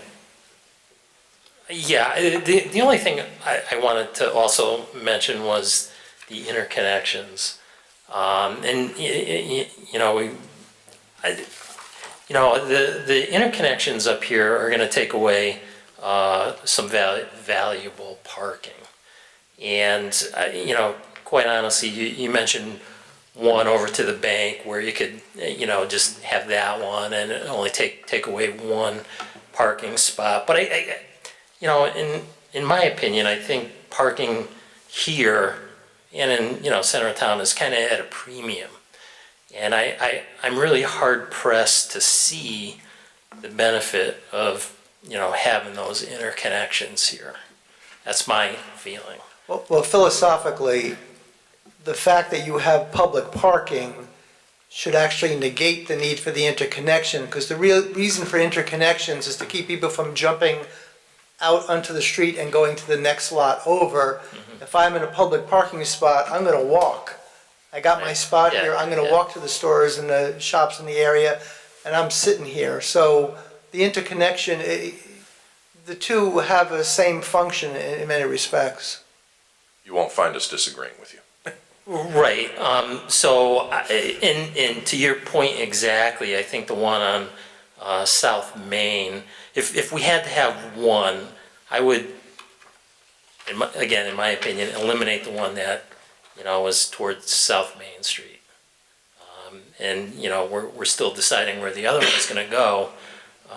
But, you know, I just wanted to share my opinion. Yeah, Jeff, I'm sorry, go ahead, sir. And frankly, I feel the length of the bioswale is more important than the interconnection in that case. Just so I'm clear, Jeff, when you said the one going towards South Main, you're talking about the two, is that correct? Yeah. The Webster property as Yeah. well as Yeah. at the post office property? Correct. Okay. Yes. Thank you. Mr. Chairman, I think what it comes down to is if somewhere down the road, the United States Postal Service decides that they want to close down this post office and that land becomes available, there's a reason why you have those easements in place. You know, we don't operate with a crystal ball, we operate with a rear view mirror, but this is one of those places where you can anticipate, you know, privatization of the post. You don't know what's going to happen in the future. Yeah. So having that there in place, it might not ever be used, but at least you have something on a land record that would allow it to if the And I'm fine, perfectly fine with that. Yes. Thank you, Mr. Cohen. Anyone else before we go out to the public? This is a public hearing. Any members of the public would like to speak on the application, please come forward, state your name and address and your comments. Seeing none, I guess I would bring it back to the commission. Any additional comments as well as the applicant? I think that it's clear from this evening as far as taking any action on this application. We're not going to be in a position to do that this evening. I think at this point in time, the most significant outstanding issue, or perhaps the only outstanding issue, is with respect to the certificate of occupancy, how that will work or could work, and also the the percentage which could be made available for occupancy prior to the commercial building being constructed. I think, is that fair to say, Mrs. Hand? So with that, if you'd just like to make any final comments before... If you find us a good restaurant, all this goes away. Oh, we have many good restaurants in town. No, find us a good restaurant, looking for I a understand location, that. all this goes. And again, I would just like to echo Mr. Fitzsimmons' comments, because I think he really did sum it up very well for all commission members. I think we're looking at this project as being, a very attractive project for the town as the way it's being proposed. Hopefully, we will very shortly be hopefully approving our town center, some new regulations for our town center, which would provide then for the additional building height, would also provide for some more flexibility in parking that would certainly be beneficial to this project. So again, I think from the commission standpoint, we're looking at this as certainly a very advantageous project in total. And the issue that really is outstanding is with respect to how to handle the occupancy and at what levels that may or may not be at. So with that, I guess I would entertain a motion to continue. Mr. Fitzsimmons, I see you have another. Yeah. And if we could, I don't necessarily think we need a time, but just simply a date. We have a motion to continue the public hearing, please. Mr. Chairman, you do need consent from the applicant to continue. Do we have consent from the applicant to continue? Yes, how are we doing time-wise? As long as you consent, we're good. Okay. So we have the consent from We the got the applicant? nod from the owner. We consent. Thank you. So at this point in time, I entertain a motion to continue the public hearing. Mr. Chairman, I move we can table and continue the special permit application for J Hall at 50 South Main Street and 361 Center Street to our regularly scheduled March meeting. We have a motion to continue. Do we have a second? Second. All in favor? Aye. Opposed, abstentions? We're continuing this application to our March meeting. Thank you, gentlemen. Look forward to seeing you next month. All right, this brings us to our next item, which is another public hearing. It's a special permit for 4-bedroom guest cottages at Gaylord Hospital at 50 Gaylord Farm Road. Mr. Cohan, if you would please read the legal notice and then note all correspondence for the record. Legal notice, application 402-18, special permit hospital for Gaylord Hospital to allow the construction of a 4-bedroom guest cottage at 50 Gaylord Farm Road, dated Wallingford, January 26, 2018.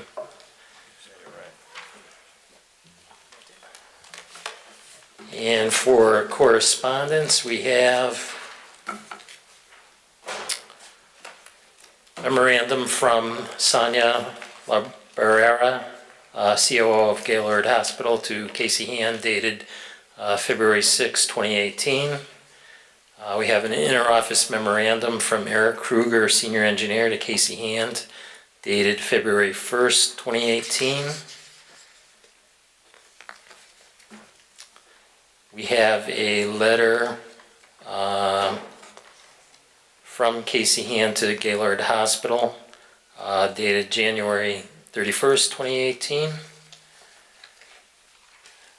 We have a interdepartmental referral from the fire marshal, dated January 3rd, 2018.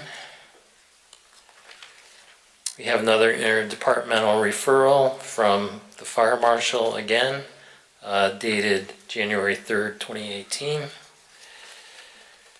We have a letter to Casey Hand from Gaylord Hospital, George Gryaku, President and CEO, dated February 7th, 2018.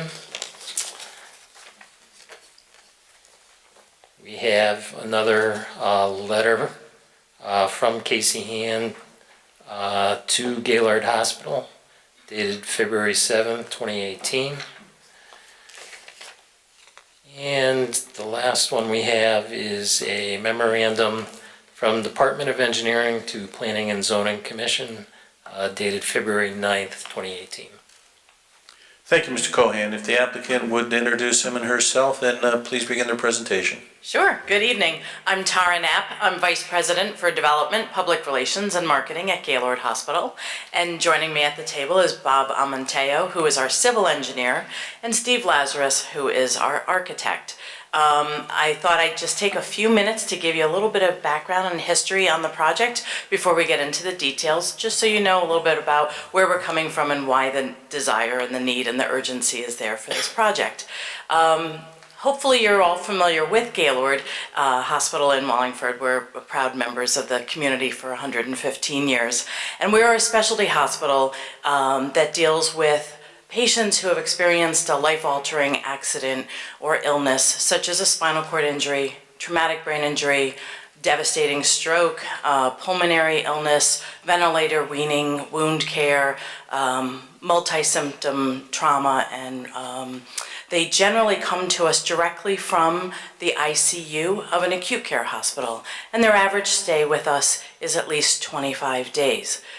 As you can imagine, a traumatic accident or illness like a spinal cord injury, a traumatic brain injury, not only affects the patient, but it affects the entire family, the dynamics of the family, and how everyone has to change how they interact and how they have to care and cope.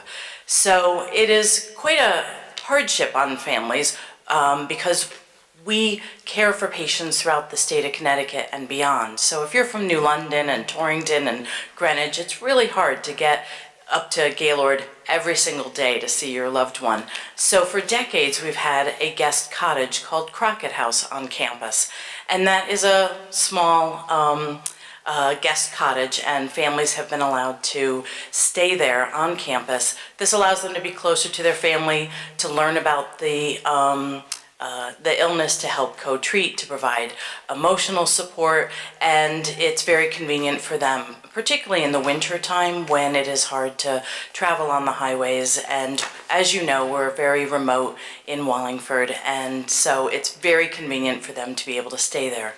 We do get patients from throughout the area, but also out of area. And in the last 5.5 years, the out-of-area admissions have increased from what used to be about 1% of our admissions to about 6% of our admissions. So we're getting patients from New York, New Jersey, Maine, areas in the Northeast. So for a lot of those families, it has increased the competition for this one tiny cottage on campus. And the current campus cottage is actually a full Sears Roebuck house with a little dining room and a kitchen and a living room and outside patio and 2 little bedrooms, but it's really only available for one family at a time. And so this proposal is to build a 4-plex right next to the cottage that would essentially be more hotel room. People don't need all that space. They don't need a full dining room. They're just here to stay with their loved one. And after all, we do have a cafeteria on campus.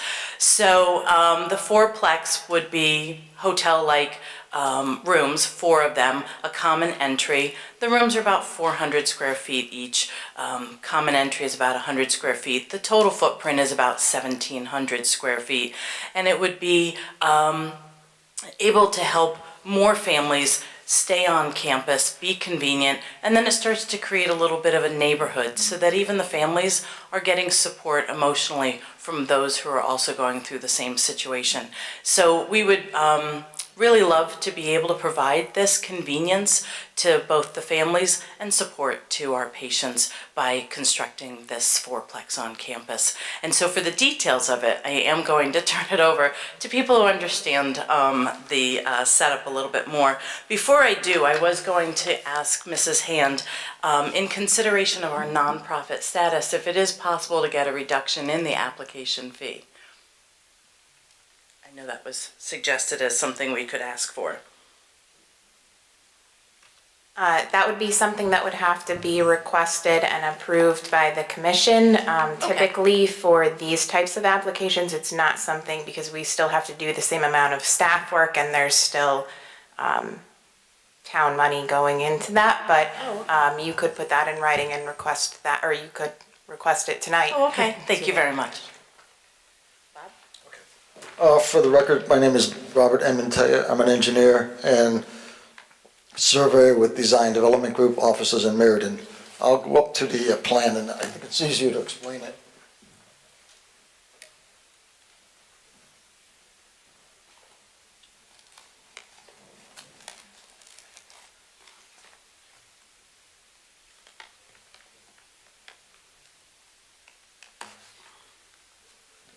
Okay. Here we have the main building right here, the Brockett House, which is the cottage she mentioned earlier that's existing. And these are the two proposed buildings in phase 1 and phase 2. Each one of these units houses 4 individual units. Right now, this is just a large grass area to the front and actually southwest of the main building and the main entrance.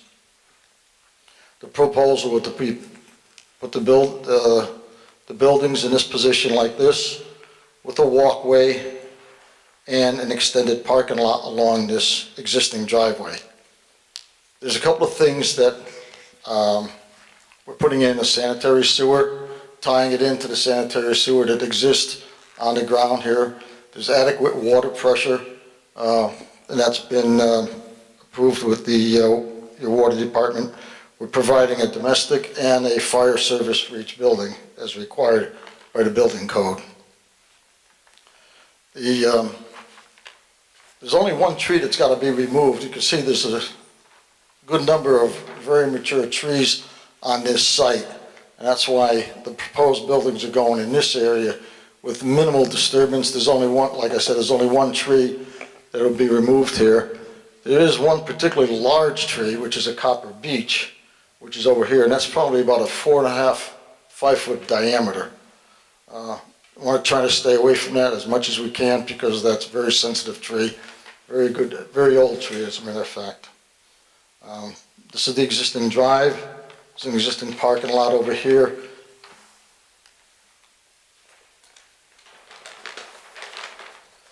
I don't know if you can see it on this, but here's where we are relative to the entire property. This little spot is this proposed building. That shaded portion is the main building through here.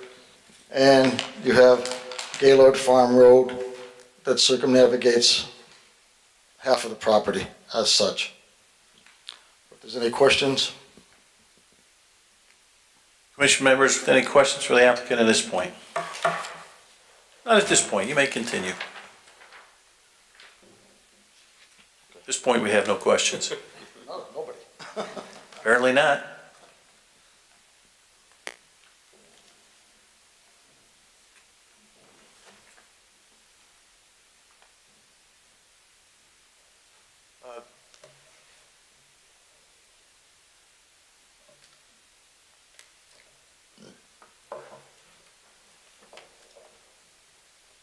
Here's engineering's comments.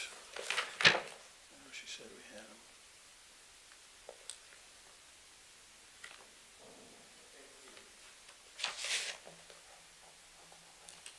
I think the most important part of my presentation is to say Happy Valentine's Day to everyone. The building is a very simple cottage. It's actually smaller than most of the single-family houses that are built in town now at about 1,700 square feet. The most interesting part of this project for me is that partly because it's a house built for an institution, it's a house that's built to literally a higher standard. Everything in the house is built so that it will last as long as Gaylord needs it to last. And so part of it is to build a small, very residential-looking building, which is very durable, and also partly because of the work that they're in, the building makes a lot of nods to accessibility. All of the bathrooms are fully accessible. It's a place where people of all abilities can be comfortable. So again, very simple, very high quality, one-story residence. Any questions? Questions from commission members? Apparently not. It should all be this simple. I take it that would be the extent of your presentation, is that correct? Yes. Any commission members, questions? Mr. Fitzsimmons. One clarification, and I don't recall, the drive aisle is going to be 24 feet, is that correct? No, let me go up again to the plan. There's going to be one-way circulation. Right, I just want to make, yeah. I missed that, This is the existing drive, and it's actually, it's not used as a drive to travel throughout the complex. Matter of fact, they usually have a ballard in here to prevent people from doing that.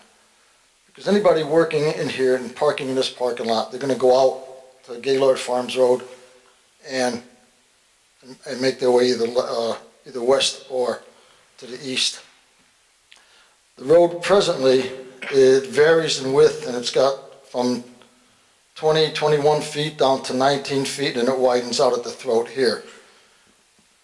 Widening it in this position here would really harm that copper beach that's existing. This is not an area where you're going to get a lot of through traffic. It's basically one way, and especially by having the ballad here, it prevents people from going to the next parking lot, which would really not be an advantageous way of getting out to Gaylord Farm Road. If the commission desired, we could put a sign here, not an exit, or something to that effect. If I could, just to confirm, I should have, I probably wasn't clear in my question. So the drive aisle directly adjacent to the parking spaces, will that be 24 feet?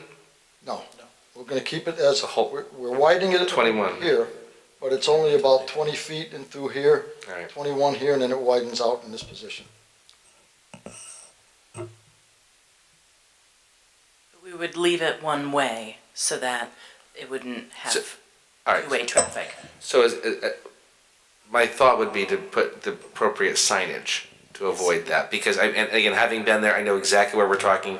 I actually know the tree you're talking about. So I think it's on your site, but I think to avoid confusion, because you have visitors and people, I think it needs signage, and I don't recall seeing signage on the plans that would make sure people were aware. This came up in discussion earlier, and we'd be happy to put a sign there, one way, do not enter, or something out with. We'd be happy to put up whatever signage would comply. Mm-hmm.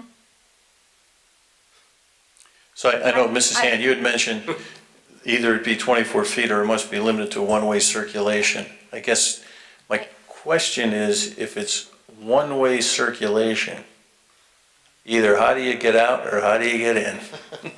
Right. So by one way, I would mean that it's one way. Like Yeah. you come in one end and out the Correct. other. Not it's blocked off. Not with because that, then exactly, it's 'cause then- two-way. Exactly. Right. No, we would remove that, so it would be, you come in and go out. So the ballards would be taken, the ballards that were there, Yeah.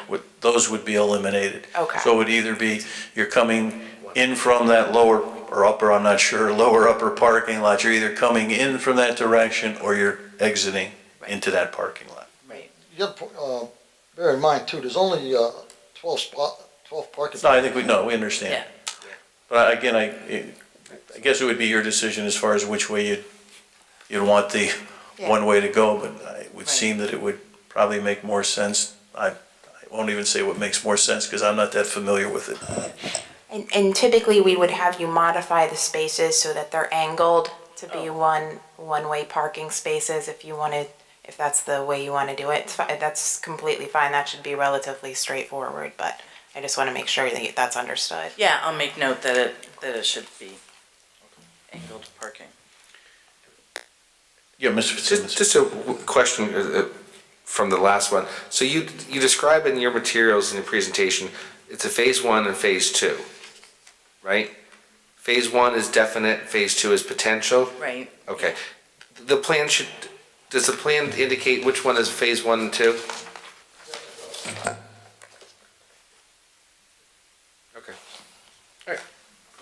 It, just to add to that, it indicates future building and future parking. I had asked him to tweak it to say phase 1 and phase 2, Right. just so that it's clear The plan. New plan does say 5 or 10 years from now. All right. and phase 2. Okay. Casey, as far as a bond, or Mrs. Hand, as far as a bond? We would just request $2,000. Okay. And I think then the other outstanding issue is with respect to the fees for a not-for-profit. I guess from my perspective, I think we've had numerous not-for-profits come before us, and I don't believe us reducing fees on any of those. Is that fair to say? Yeah, my thought here, after I commented, was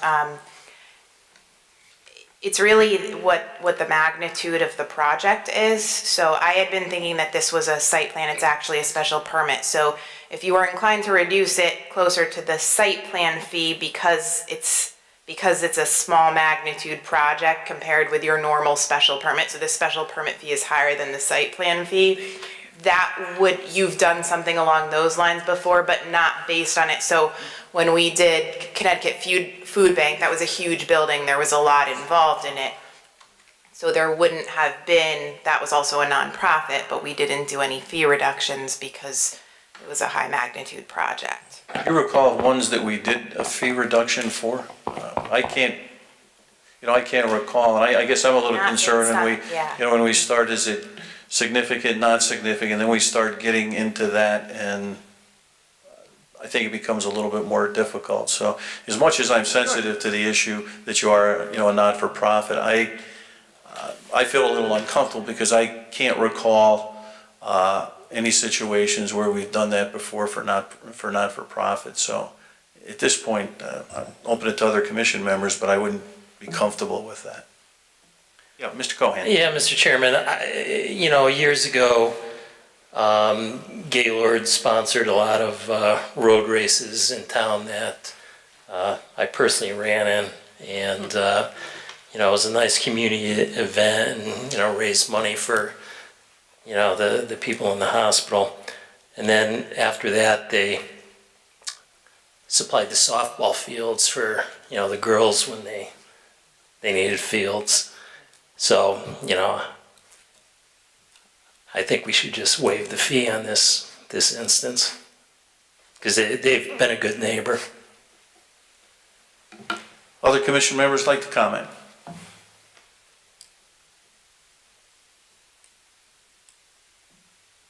Well, gentlemen, we're going to have to come to a decision, or simply make. We could split the difference. So I guess I would be open to, again, I've indicated my opinion, but I respect everybody's opinion on this commission. I think we just need to come to some consensus. I'll go along with that. Along with what? Waive the fee.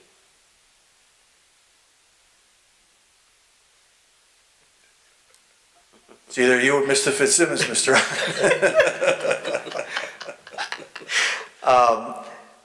I sort of, Mr. Chairman, I actually agree with your comments that I think when you start differentiating, you kind of maybe go down a road that you don't want to. In this particular case, I suppose one middle ground would be Mrs. Hand's suggestion, which is reducing the fee. And I would certainly be in favor of that, I suppose, as a middle ground. But I do kind of get nervous making distinctions. So. Well, Mr. Fitzsimmons, the burden falls upon you. I'm ready to make a motion. No, I guess listening to, certainly, I think Mr. Cohen certainly makes some very good comments. Is waiving the fee, I think that perhaps goes a little bit too far, making a distinction. But I would, in this particular case, recognizing some of the remarks that Mr. Cohen made, I would certainly be agreeable to reducing the fee by 50% or just charging 1/2. I would agree. I mean, and Mr. Chairman, I mean, and again, it almost feels like John Walworth is in the room. Right. Because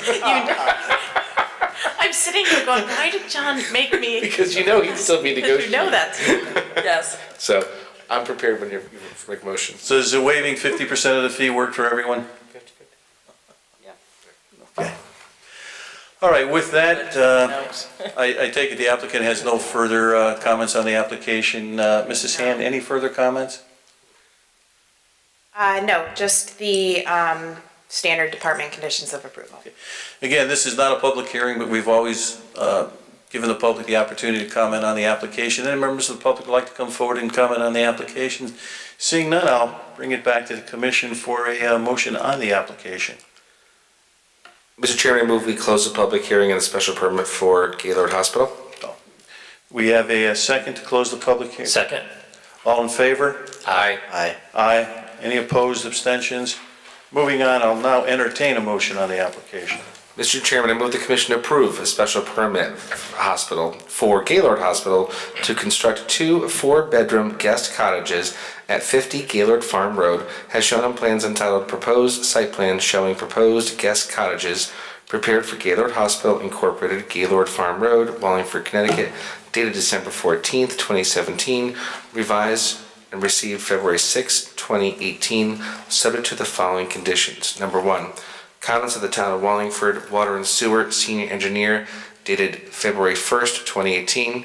Comments of the town of Wallingford Town Planner dated January 31st, 2018 and February 7th, 2018. Number 3, comments of the town of Wallingford Fire Marshal dated January 11th, 2018. Number 4, final drive adjacent to the parking spaces to be signed as one way as discussed at the meeting. Number 5, final plans filed with the town to designate phase 1 and phase 2 for each cottage. Number 6, applicant shall post a $2,000 S&E bond as recommended and required by the town planner. And number 7, as consideration to the applicant's request, the town of Wallingford Planning and Zoning should return half of the fee as discussed and agreed at the meeting. We have a motion on the application. Do we have a second? Second. Second by Mr. Cohen. Voting beginning with Mr. Hine. Yes. Yes. Yes. Yes. And yes, the application's been approved. Have a good evening. Thank you very much. Okay, it moves us to our next item. Item number 5, it's a site plan for a 628 square foot accessory apartment for Ryan and Donald Weatherhead at 39 East Dayton Hill Road. Again, if the applicant would please come forward, begin preparing for his presentation. And Mr. Cohen, if you would please note all correspondence for the record. I've got an interdepartmental referral dated February, take that back, January 16th, 2018 from the Chief Sanitarian. Interdepartmental referral, date of submission January 16, 2018 from the Fire Marshal. We have the application for the site plan accessory apartment, received January 16, 2018. We have another interdepartmental referral from the town engineer dated January 16, 2018.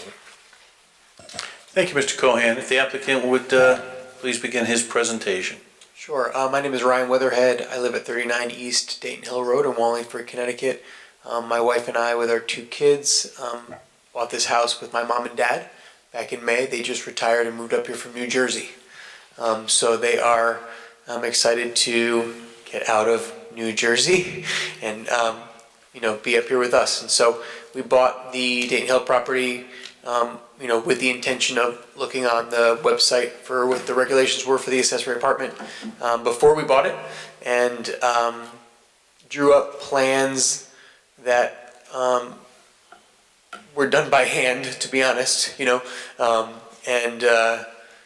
planning to have a general contractor kind of fulfill those. We're going to do some of the work ourselves, but just would love to see what your thoughts are on that stuff. Good. I guess my first question is, were you in receipt of the just the items that were noted? Yes, so Okay. I think I received. So you have from the chief sanitarian. I guess that's probably the one that I'm. Yeah, I spoke with Steve, the chief sanitarian, last week, based on those comments, just to make sure that I fully understood them. And he said, again, based on what the records show, 1250 tank and all that, he was good with. What he said to me on the phone was he was good with. Good, and I just wanted to make sure that you received that and were aware of those comments. Good. Any commission members for questions for the applicant? Seeing none, Mrs. Han, any questions, comments, concerns? No, I've spoken with the applicant. I had asked for a little bit of clarification myself in terms of the design, but everything appears to comply, and I would just ask for your standard final inspection by the zoning enforcement officer. Good, okay. Thank you. Again, I don't believe I see anybody in the audience who'd like to comment on the application, so at this point in time, I assume you've completed your presentation. I'd entertain a motion on the application. Mr. Chairman, I move the commission approve a site plan for a 628 square foot accessory apartment for Ryan and Donald Weatherhead at 39 East Dayton Hill Road, subject to final inspection by the town of Wallingford zoning enforcement officer. We have a motion on the application. Do we have a second? Second. Second by Mr. Cohan. Voting beginning with Mr. Hine. Yes. Yes. Yes. Yes. And yes, application's been approved. Have a good evening. Thank you, guys. Thank you so much. All right, Casey. Looking at the time and realizing the Olympic downhill starts at 9:30. I'll turn. Are you in it? Are you in it? I have to rush over this. With that, I will turn the meeting over to you. And, I didn't know that was an event. Yeah, the men's Olympic downhill. Oh, the downhill. The downhill, yes. Okay, yes. Okay, bond releases, 720 North Main Street extension, both number 6 and 7, those are ready to be released. 701 Center Street, which is Simpson Village, the performance bond can be released, the S&E bond cannot. So 8 no, 9 yes, number 8 no, number 9 yes. 404 Main Street's not ready. 530 Church Street is okay to be reduced as recommended by the engineering department to $51,200. And Sunwood Development, that's ready to be released. Okay, at this point in time, I entertain a motion for the various releases or reductions as proposed by our town planner. Mr. Chairman, I move that the commission release the bonds being held for Gem Property, 720 North Main Street Extension. We, for both S&E and sidewalk and driveway, recommend we approve the release of the Simpson bond at 701 Center Street, that'd be the performance bond, as well as the release of the Sunwood Development bond at 195 Chimney Hill Road, Royal Oak Subdivision, and reduce the bond being held for Hidden Brook Minority at 530 Church Street to $51,200 as recommended by the town planner. We have a motion for the release and reduction of various bonds. Do we have a second? Second. Second by Mr. Cohen, voting beginning with Mr. Hine. Yes. Yes. Yes. Yes. And yes. Okay, Casey, moving on.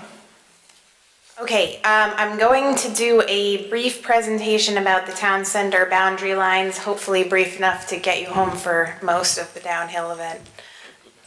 Is she going to the whiteboard? Excuse me? Is she going to a whiteboard? To the whiteboard. Are you going to this? I haven't seen you. Do you guys travel much? I always think you're light travelers in the winter. No Key West this winter. And your place.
Okay, so I did also bring tonight the presentation I talked about previously for the densities, but I'm thinking maybe we will save that for the public hearing so the public can see it as well.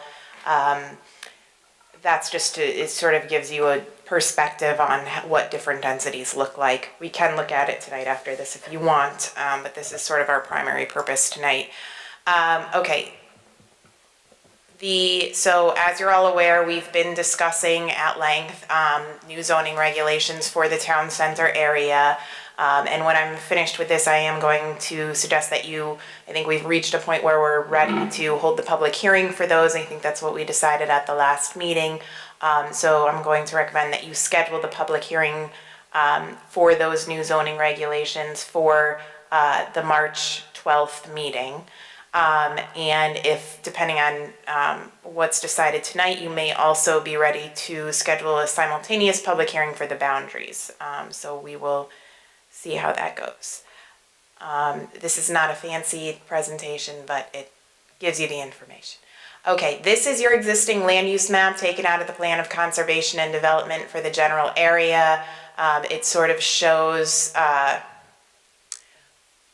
the area of the town center that we're looking at, basically from Elm Street down Center Street to Route 5 and then down Hall Avenue in Quinnipiac towards, depending on what's decided tonight, towards sort of the Cherry, Washington, or potentially even a little further west area. So let's see if I can have a pointer here. Okay, here we go.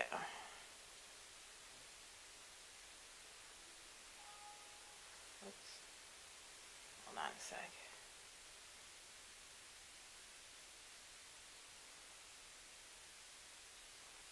There we go. Okay, so this is Route 5, Center Street, Hall Avenue, Quinnipiac. Those are the train tracks. This is the area where the southern train platform is. You'll see, so you have your general sort of commercial uses in this area, residential behind, there's the cemetery, church, Choate's over here. This is also from both this was originally taken from the TOD plan and is also in your plan of development, and this is sort of the general concept recommended that came out of both of those plans in terms of what we look at for uses in the various areas. So we're talking about mixed use in the town center area, and then medium and higher residential densities in the immediate vicinity of the platform, and looking to sort of relocate some of those heavier commercial and industrial uses to Route 5 and the industrial parks and some of the other areas.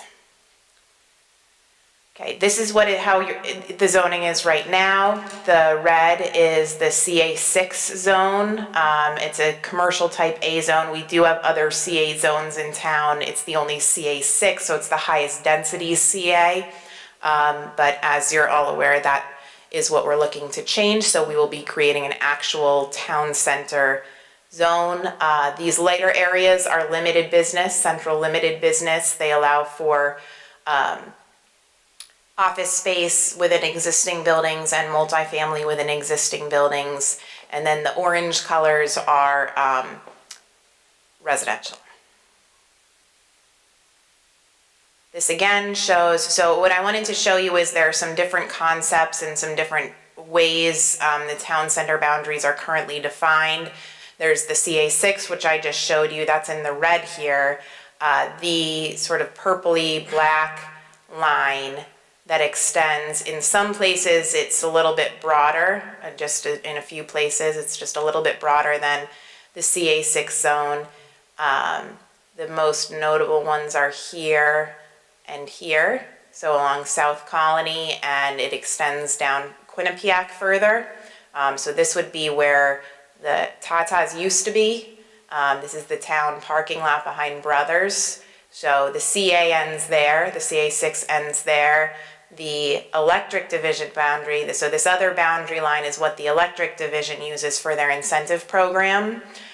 So they extend it further down Quinnipiac.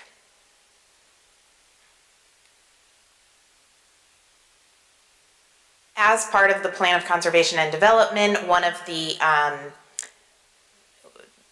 exercises that we went through during Celebrate Wallingford, we had a board out that showed these different spots in sort of around or on the fringes of what might be the town center area, and asked people to check off which ones they felt were part of the town center, and then leave blank which ones weren't. So you'll see that the majority of these 50% or more of the people said no, it's not in the town center. The exceptions were this area here, which is right at the corner of Church and North Main Street, and this area, which is on the corner of Elm Street and Center. So there's a multifamily house. There are multifamily houses on 3 of those corners, and then there is a law office, a big older house that was converted into a law office on that corner. So just a little past that gas station and sort of Wallace Avenue. So those 2 areas, a pretty significant majority felt that this sort of, as you go up North Main Street, once you hit Church, that's still sort of part of the town center in people's minds. And so is about, to a lesser degree, when you get to the intersection of Center and Elm Street, that's about where it ends. The rest of these on the fringes, just outside your current CA6, generally the consensus was no. Another close one was on South Colony, in the area down just past like Stella's Plaza. Right now the zoning extends just to Stella's. So if you go a little further south, you have the Portuguese Club, you have the wine club there, and the Carriage House, the catering company, all across from the cemetery. So there was a 50-50 split there. So based on that, the consultants for the Plan of Conservation and Development recommended a new zoning boundary line for when we were to create the town center zone. This was also based on a lot of conversations of the POCD committee, which sort of is a mix between the CA6 and what the electric division has. So the electric division, again, includes a little more down this way. But they added some properties down on South Colony there on Route 5 and a little bit up in here. Okay, so then this shows, again, their sort of the recommended zoning boundary, and then just kind of highlights for you what the supportive areas are around it. And then this shows, again, so we had the supportive residential areas, and then they were showing where the general TOD area would be and where what we would call sort of a gateway, similar to a limited business district, might be, or what would be consistent with that. Okay, so this, which I did hand out to you, I know it's blurry, the copy that I gave you, because I enlarged it, so it blurred when I enlarged it, but this kind of shows you every potential boundary or currently used boundary for the town center area. This circle shows the vicinity of the two new train platforms here on North Colony and here on Parker and North Cherry. The dotted blue line is your incentive housing zone area. Sorry, it goes like that. So basically that area. The reddish pinkish color is the current CA6 zone. The blue is anything that's different with the electric division incentives, and then the green is what was included as the POCD recommendation. So again, you see the extension there, to include town hall and the cemetery, and to go a little further east along Center Street. So that's it for the slideshow, but I wanted to sort of give you all the different current existing boundaries that are used and then what was recommended in our plan, so you would have sort of a comparison. So really the question is, where do we want to draw these lines? Now, one thing that I mentioned, I was talking to Mr. Seiter recently about this. I do think that this area in particular, which is pretty much all residential, mostly grandfathered in multifamilies, some single families, but I think it's important to keep in mind, perhaps not now, but sometime down the road, not that far away, we may want to consider utilizing some of those properties or including some of those properties within something related to the town center zone, so that to give those property owners or a potential developer an opportunity to acquire a larger chunk of land.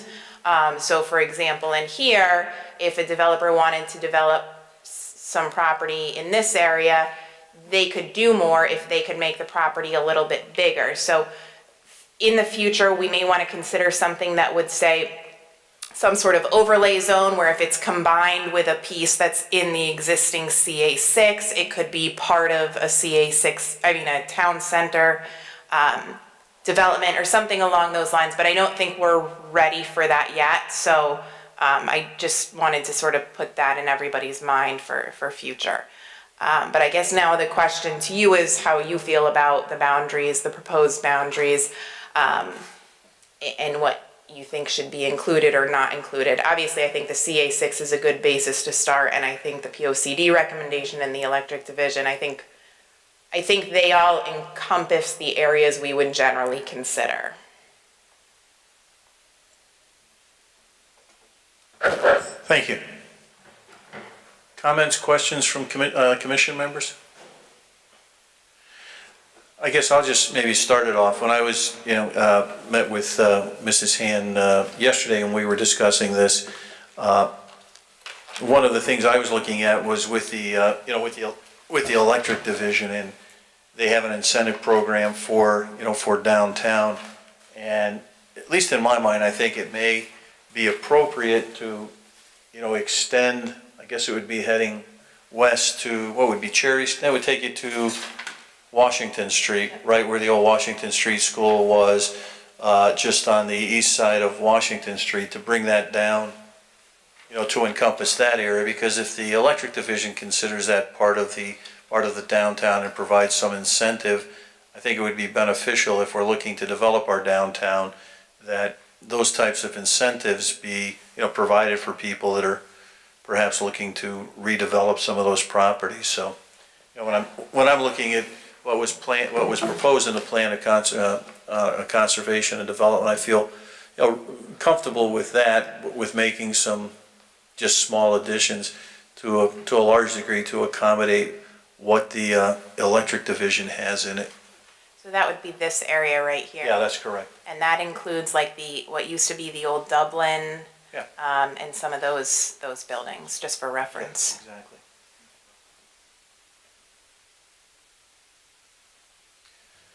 Yes, Ms. Simmons. Just one question, and I'm not sure if you know, how often does the electric division change their area?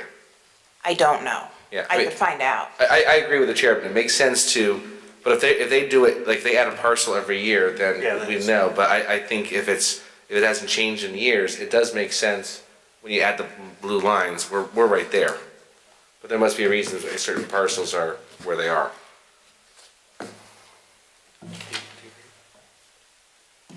Yeah. Other commission members? So would it be fair to say that we would feel comfortable at least presenting at a public hearing that this map that's shown here, which would have what was presented in the PO, in the Plan of Conservation Development, then as well as including the portions of properties that are included in the electric downtown incentive program, that we adjust the map that way? Yes. I do want to ask you one other question, which is about this area, which is South Colony right across from, I think the general consensus is that this area should be included, right? I think the general consensus is that this area here should be included, this in the blue here, right? Yep. That's along the Quinnipiac. And then this area, which was added in the POCD, which runs just west of Cherry Street. So the question that I have is this area here, which is South Colony, just south of the big intersection there. So like I said, right now it only goes down to just before the Stella's piece. The question is, how far south do you want to go with extending the line? So I do think it's appropriate to extend the line somewhat south. I think you just don't want to go too far as to sort of get out of what feels like downtown and kind of dilute it.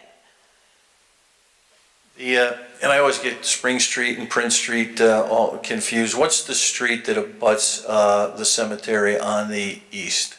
That is Prince Street. That's Prince Street? Yes. Or actually on the south, rather. Yeah. That's Prince Street. Yeah, right here. Oops. And then Spring, I believe, is that Spring one. is there. So if we kept it, I guess if we kept it where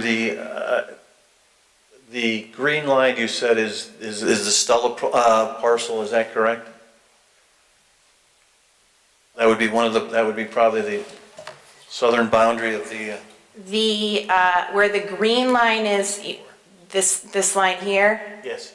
Yeah, that goes one property south of Stella's. So it also incorporates the Portuguese Club. But not the eatery. But not. Yep. I guess I don't have a problem with the electric bringing all the whole line. I think perhaps the general consensus is if we, bring it to the electric, to the purple, blue, whatever color line that is. Okay. To keep it consistent with, right now with the electric division. Okay, so that would include the Portuguese Club, the building with the wine club and the eatery and the yoga place, and then the two just south of it, which I think are a automotive. That's what I think is a small motor. Yeah. So that would go to there. Yeah, I think that would. Then it would stop before Focus. It would stop before then. I think that we need to cut it off somewhere, and I think at least for the moment, there seems to be some logic to have it somewhat track or reasonably track toward the electric division at this point in time, realizing that we can always make adjustments to this at some point in time if Okay. that I happens. never knew Okay. that. Point of clarification, because we're just whispering. Sure. If they're in the electric division zone, do they get reduced electrical? Yep, there are incentives for. It's an incentive for- electric. I think it's Okay. for commercial. Okay, that's what they get, all right. Okay, so I think, And then just one more Sure. thing. There are a few places where the POCD version goes further. Here on North Main Street, here on Elm, or 2 Elm, and over here. I think this one we already there seemed to be a general consensus that that was good to add in. And then the cemetery and town hall, I think that's pretty straightforward. But this area just across Church Street, so that would be just past the police department, almost to the library.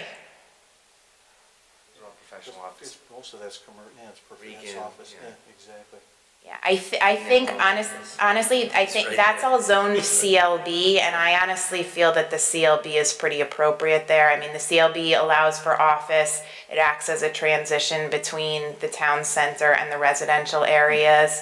So it doesn't, it's consistent with what's there, and it would prevent, you wouldn't get the heavier, the more intensive commercial that the town center zone might Sure, allow. but again, that's all, part of it was recommended in the plan of conservation and development. So Yeah. again, that's what I was looking at least in my mind, taking what was recommended in the plan of conservation and development and then adjusting it for inclusion of Okay. those areas which Okay. we discussed that had the electric division Okay. incentives. Okay, so we're gonna. Does that, everybody agree with that? I would. Okay, Okay, I think that's, got again, it. we'll schedule a public hearing, we'll have this as, as our proposal, and certainly it's always up for discussion. sure, okay. So I just need you to schedule public hearings for the town's adoption of the town center zoning regulations and the map amendment for the town center zone. What is our agenda? I know you You passed have- out certainly a pile of, Yes, a pile of applications, and I'm a little concerned yes. as far as the length of the meeting. I would say that I would like to have the public hearing on our town center in March. I think that, to me, is a priority because we spent a lot of time on it, and I think it's time to bring that to a conclusion. Are there any items that we received, and we do have actually 2 carryover items for next month. Hopefully our agenda item number 2 that we carried over this evening would not take a great deal of time, but as far as the receipts that we received, is there the possibility, the ability to move those to our April meeting? Again, I don't know what time frames are for people, but I just want to make sure that we have ample time when it comes to the various public hearings. You have by right, you have 65 days from the date of receipt to open those public hearings. And I believe, so what you received tonight, 3 of them are all one project, one like multi-part project. 2 of the 3 involve public hearings. So yeah, you could, you do have, it would be within your statutory timeframe to postpone those or to schedule those applications for your April meeting instead of your March meeting. All of them, or to pick and choose? Yeah. Because again, I looking at what what's been carried over, just trying to get a sense of the applications that we've received this evening, at least from your perspective, how complicated or involved they may or may not be.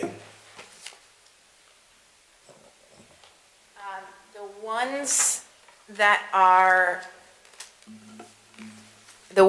being carried over, we would need another agreement from item number 2 from tonight, we would need them to agree again if we wanted to postpone that further. Oh, no, that one. So that one you yeah. No, that's one. Okay. The two for this evening, the one that we carried over, then item number 4 on our agenda, which was not heard this evening, I would, at least in my mind, I'd like to have those on our March agenda. I'm looking at just on the new receipts. Yep. Could you turn that light off, please? It's blinding me. No, on the projector. Oh, sorry. Or point it toward Mr. Fitzsimmons. Don't touch Scott's stuff. Thank you, Scott. Okay. Scott's never on. You could do shadow.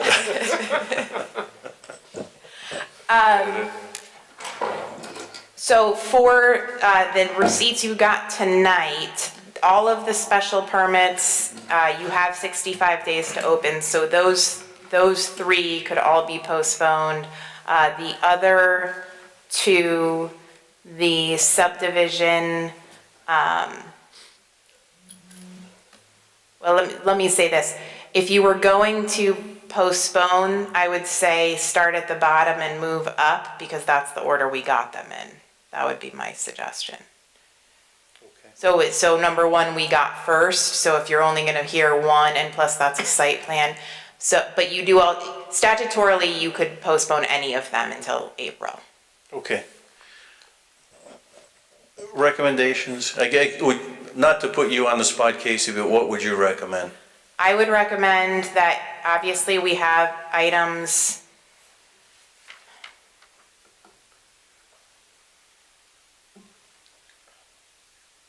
Two and 4 from tonight. I would only put at most 1 other thing on the agenda. Just one other? Yeah, That being the case, then who was the first one in? Tractor Supply. And I'm trying to find where that is. That's item number 1. Okay, all right. And I know they went to wetlands, so they have their wetlands approval, is that correct? I believe so. Okay, all right. How does commission members feel about the scheduling that we've just discussed? Yeah, Mr. I'm correct, this would avoid a workshop, so we do the regular meeting, and then a big part of it would be the downtown outline, which I support. I mean, he's had a tough time getting all of us here. So I would agree to split the March meeting between that and No, so we'll have the March meeting, yeah. and then we'll have the items that were received, 2, 3, 4, and 5 would be carried to our April meeting. Yeah, okay. Okay, Does that make sense? all right. So I still need a formal motion for the town center. Okay, for this, we'd like a motion for the boundaries for our town center. Mr. Chairman, I move we schedule public hearing?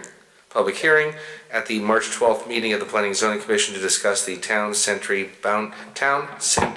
boundary lines as outlined and presented by the town planner. As well as our regulations for the town center. As well as the regulations for the town center that have been discussed for multiple meetings. We have a motion, do we have a second?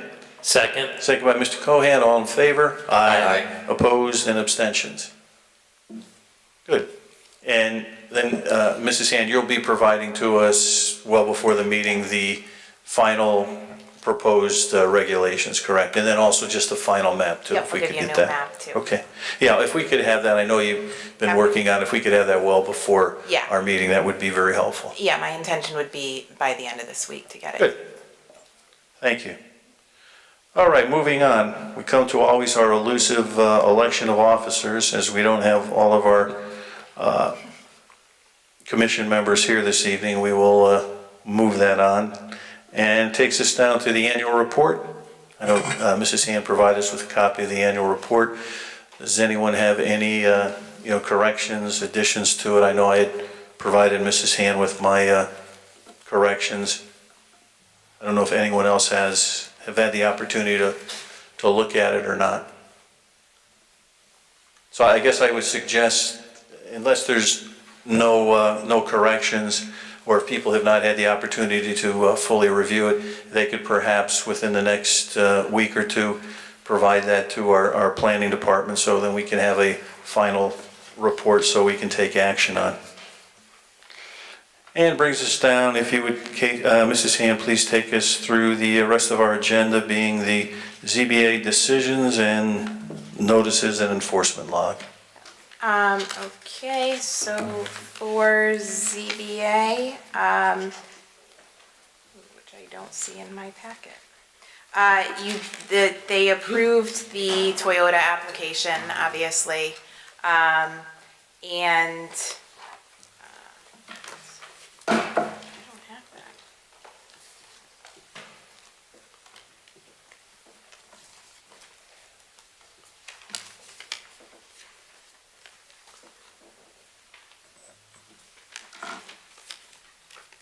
Bear with me.